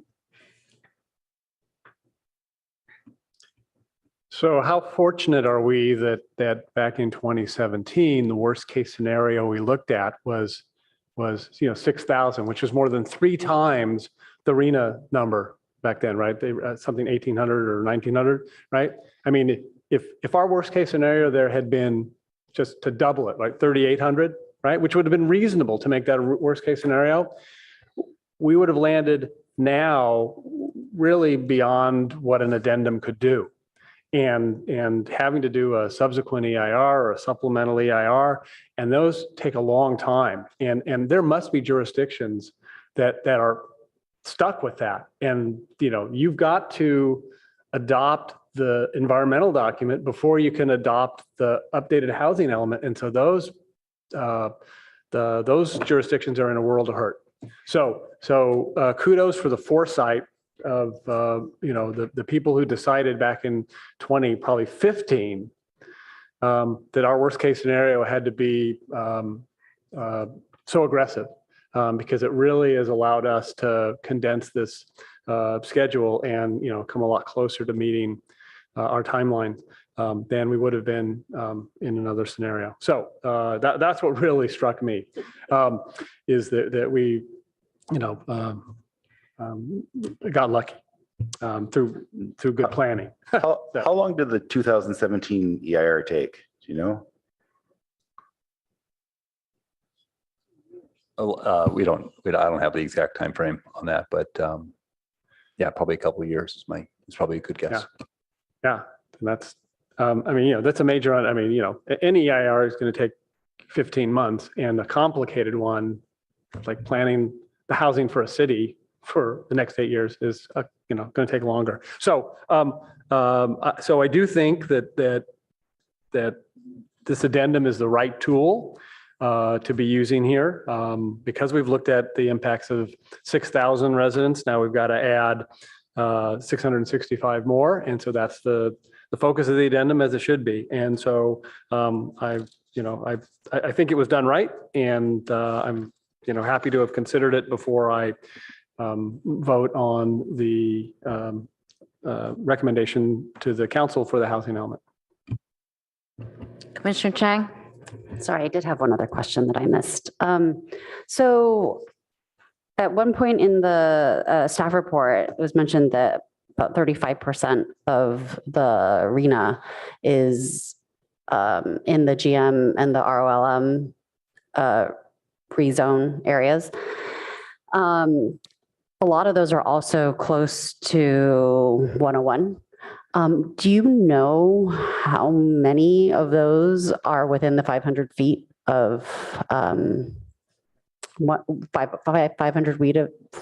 feet of the freeway? I know that there's a mitigation measure for that, and that was flagged that a lot of our housing will go into areas with a lot of particulate pollution. But do you know how many?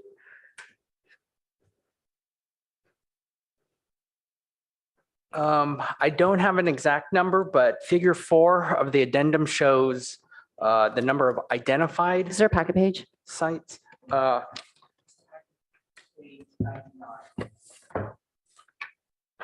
Shows those identified sites. Okay, thank you. So it's whatever numbers are associated with those sites. Oh, actually, no, not all of these are within 500 feet, are they? I'm in error. I stand corrected. These adjacent, right? Yeah, within. It's all of these. Yeah. That's a state. For you, but don't have that. No, that's fine. Okay, thank you. That would be easy. Yeah. So. Any other comments? Yes. No? Then I guess, thank you to staff for letting us consider this. And I guess what I will do then is entertain a motion for to recommend council adoption of the draft 2023-31 housing element. I'll make a motion. Okay, I move that we recommend the council adopt the draft housing element from 2023 to 2031 housing element.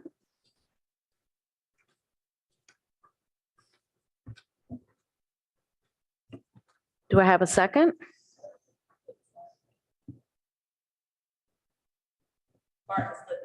No. Meant to. But go ahead. It Just wasn't that. Interested in a second, but I'm just want to know whether the vice chair was intending to add the rest of the agenda description to the motion, which is, subject to refinement following comment from HCD. I want to ask staff what I'm supposed to do there. Like, what is it, the intent? Because I use my language off of, I went off of,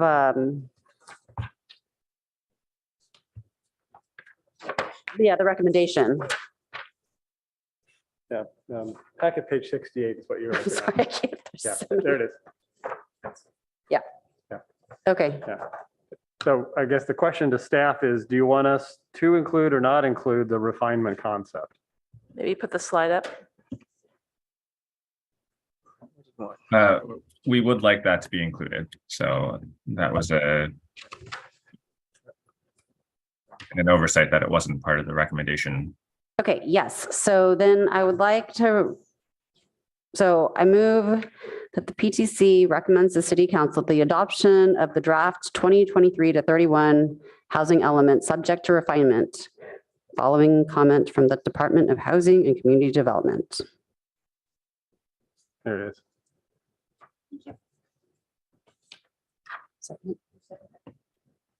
So, sure, second. Thank you. Anybody want to speak to their motion or other comments?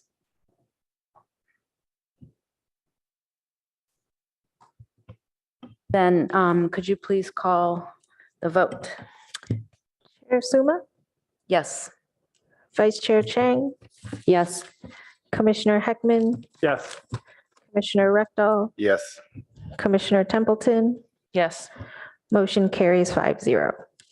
Thank you so much. Okay. We can move on to action item number 4, which is a new ordinance to codify the temporary firearms ordinance into a permanent ordinance. Does staff have a presentation on this? Yes, thank you very much. I'm loading it. You see my screen? I have to hit the.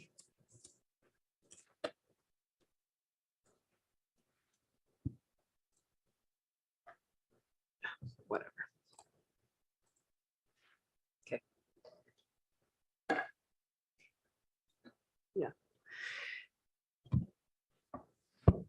Good evening. We're here to discuss for this item the firearms ordinance, a permanent ordinance that would replace ordinance 5559, which council adopted on June 21st of last year. They extended it in August and it expires this June 2023. Staff has prepared an amendment attached in your packet to chapter 1842 of title 18 to codify firearm sales limitations ordinance in a new section 1842-210. We request Planning and Transportation Commission review the proposed changes and provide a recommendation to City Council. So just an overview, the firearms dealer was permitted by right as a retail use before council adopted the urgency ordinance. Chapter 4.57 of the Palo Alto Municipal Code does have some restrictions, and those are carried forward into this ordinance. The police chief issues firearms permits, and added to that, conditional use permit is a requirement.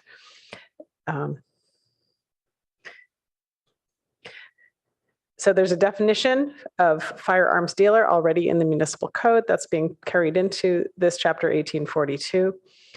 This is a person that is in the business of selling, transferring, or leasing, or advertising for sale, transfer, or lease, or offering, or exposing for sale, transfer, or lease any firearm.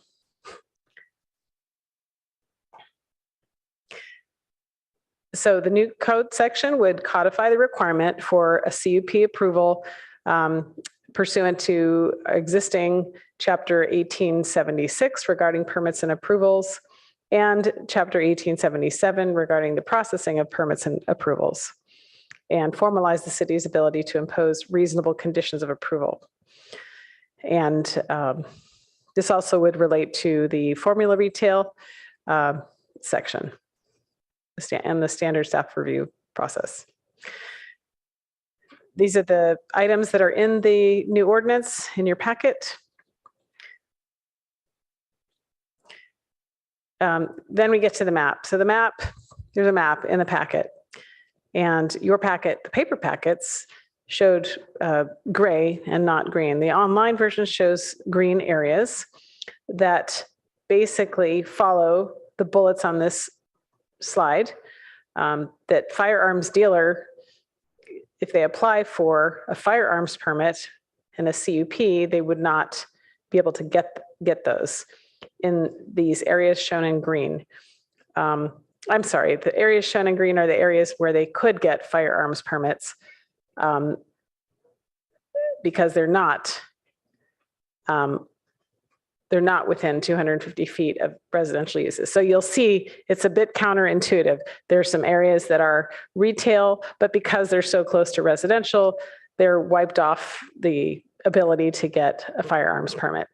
So there's the way our system works with toggles and layers in our GIST system, it gets to the point where we have this, and it shows a firearm sale can be permitted with a CUP in the green areas, such as east of Embarcadero Road, east of 101, East Bayshore, San Antonio, and the like. Not on this map is Stanford Research Park, but it's on the larger map.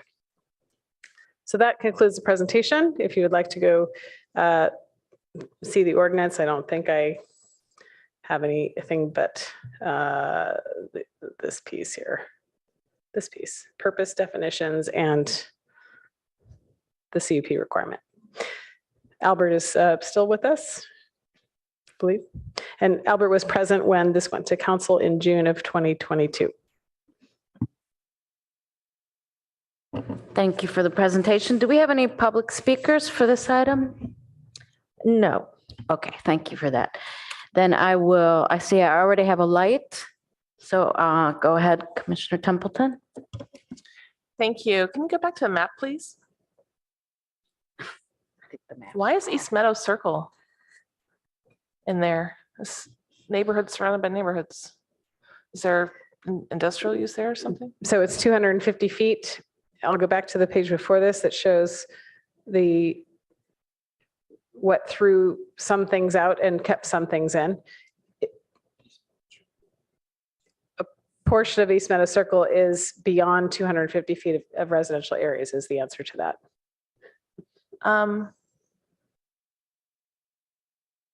If you look at the parcel size near these little lot green depths on the other side are so more than 250 feet I'm long. dragging my cursor along where the residential is, and there's a large parcels between those residentials that are not residential, and on the other side of this street.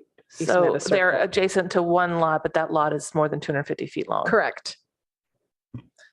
Is there anything that would be under consideration tonight to talk about those that are really close to a bunch of neighborhoods? I mean, the others are more of an industrial area, but those are right there. I used to bike by it all the time. Bunch of houses. Right. So if it's, so the question is are you suggesting more than 250 feet as the code sets forth 250 feet? Okay. So just to be clear, the 250-foot requirement is part of the Title IV, Chapter 4.57 regulation on who can obtain a dealer permit from the chief of police. The item that's agendized for tonight is simply the CUP requirement. So this is a little bit beyond the scope of what. That was my question. Thank you very much for clarifying. I appreciate that. I think definitely given that the 250 feet has some overly inclusive of certain areas, I think the CUP is the obvious solution to close those gaps. Thank you. Commissioner Rectal? Yeah, I found it was curious. Why is it 250 feet from schools, but 1,200 feet from a massage parlor? Is there some historical story here, or we don't know? It is what it is. Okay. What is considered a firearms dealer? If I have a gun and I want to sell it to someone, just a person to person, I'm not considered a dealer, am I? This is the definition of firearms dealer, if you can make it out. So, okay, so if I sell one firearm to someone else, I'm not a dealer. What about if I advertise on list and sell it to someone? Am I a dealer then? So I think we would probably look to see if someone is, in the business of doing the sale or transfer or lease of a firearm, as opposed to, an individual sale. And so if I have a full-time job and on Saturday afternoon, I sell 3 or 4 guns every weekend, am I considered a dealer?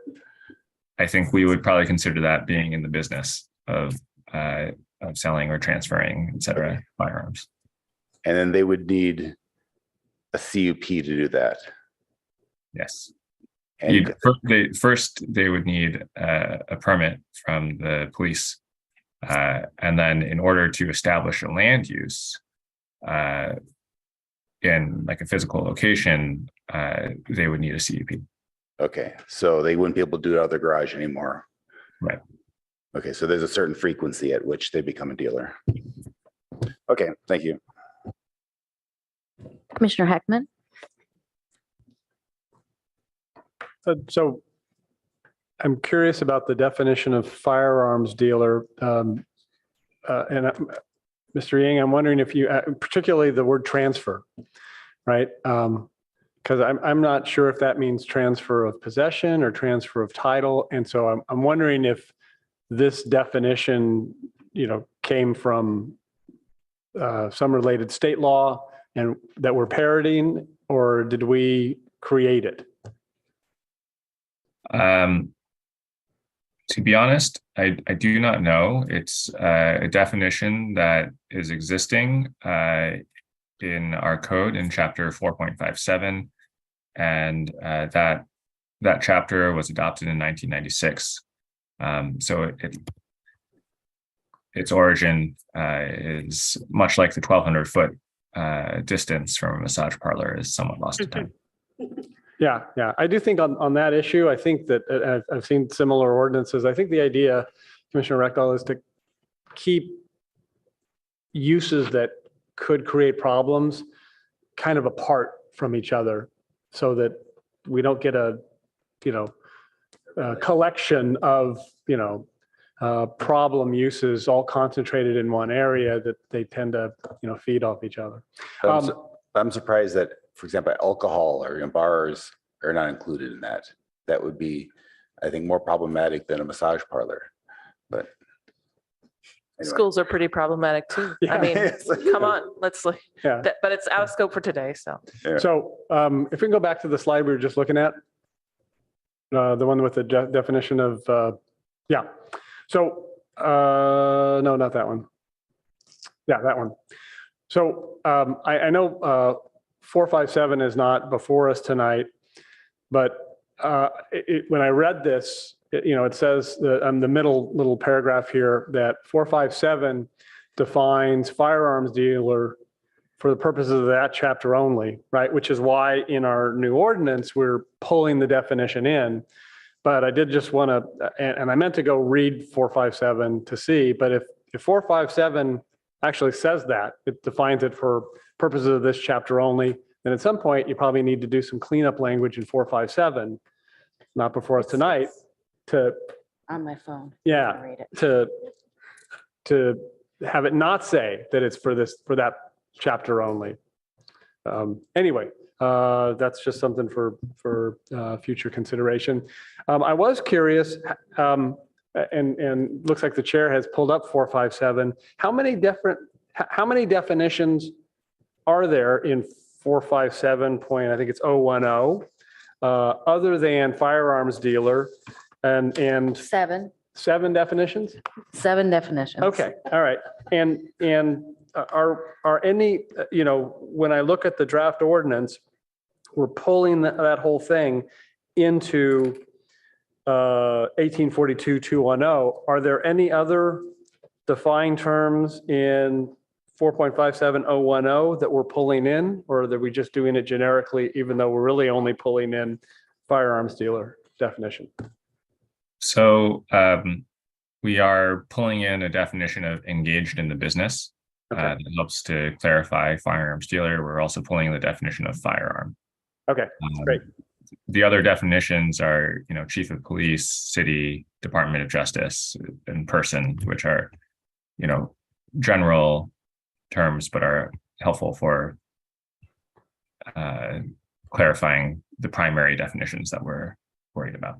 Okay, all right. So those were my concerns, and they've been addressed, and I'm supportive of staff recommendation on this.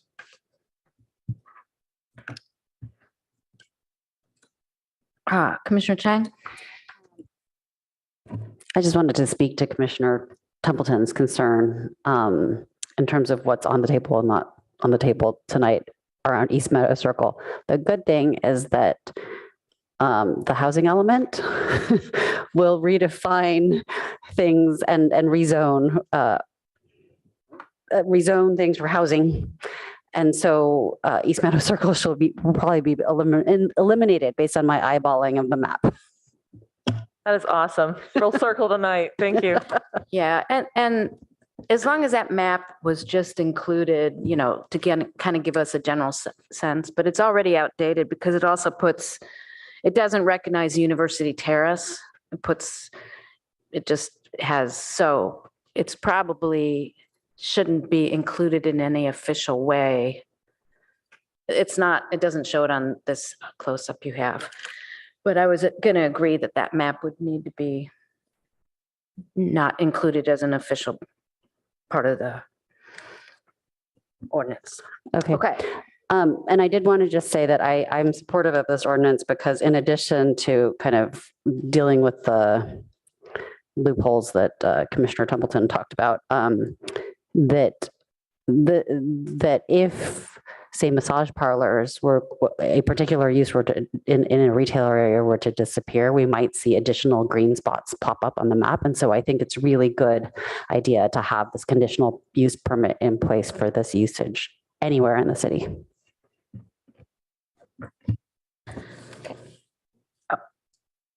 Commissioner Templeton? Oh, you go ahead and make your comments, and then I would like to make a motion. I was just going to ask for a motion, so go right ahead. Why, thank you, Chair. I'd like to move the staff recommendation. I'll second. Thank you. Any comments from the makers? Okay, let's go for a vote on that then. Vice Chair Chang, Yes. Commissioner Heckman, Yes. Commissioner Rectal, Yes. Chair Suma, Yes. Commissioner Templeton. Yes. Motion carries 5-0. Yippee. Okay. All right. We have one thing left to do, which is approval of draft verbatim minutes of February 8th, 2023. Move approval as revised. Thank you. Second, anyone? Second. Second, and I don't think. Microphone.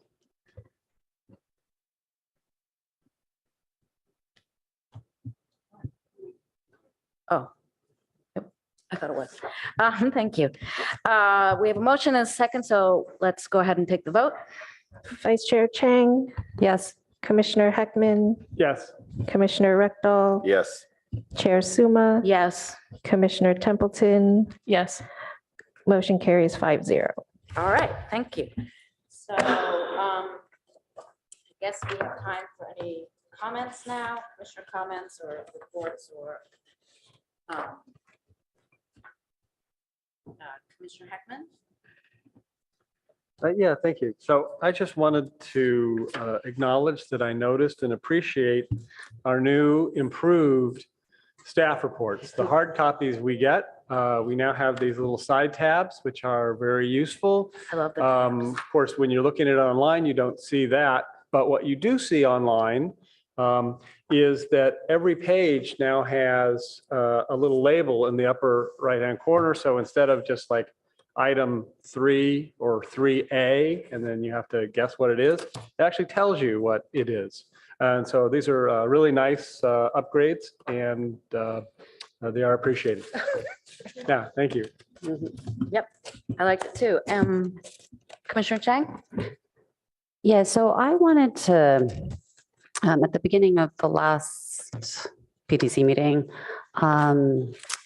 staff had mentioned that there isn't anything that staff wants to bring up to us on the agenda for the next scheduled PTC meeting, which is on March 29th. And I wanted to raise an idea I had with the rest of the commission, which is we need to do a work plan according to the boards and commissions handbook that city council has approved. And last year we approved our work plan sometime in April. And I know that it would be ideal to wait till we have new commissioners on board in April to discuss our annual work plan, except that we're going to have a bit of a time crunch because I believe we have to adopt that work plan by June. And I know that there's really meaty stuff coming up in April and May from staff, like the housing element and many other things. So I was thinking that it might be useful to use the time that we all have blocked out already on our calendars on the 29th to start discussing what we want our work plan to be, rather than sort of losing time and then having to cram in additional meetings later on. Didn't know what your thoughts were. Yeah, and it came up at pre-meeting, and Ms. French will be out of town, but then it was thought that perhaps Mr. Late could be our liaison. I've already got it on my calendar, just in case. Go ahead. I'm not a huge fan of meeting if we don't have like official action items. This would be an action item, I guess, because we'd vote on it. It doesn't feel like it's warrants enough to pull the whole commission together, or the partial commission, as you noted. I don't know if we have any leeway on when we present that to council, given that they haven't filled us. They may be more flexible about that date. However, if everybody else wants to meet and do that, that's fine. I just don't want it to be a 4-hour meeting. Like, we need to get in, get out. So that's I kind of think we could take our old plan and just edit if necessary. I like or that idea. Resubmit it. It was really long, and I'm sure there isn't much on there we can cross off. Yeah, I completely agree. But that's another reason not to have a separate meeting for it.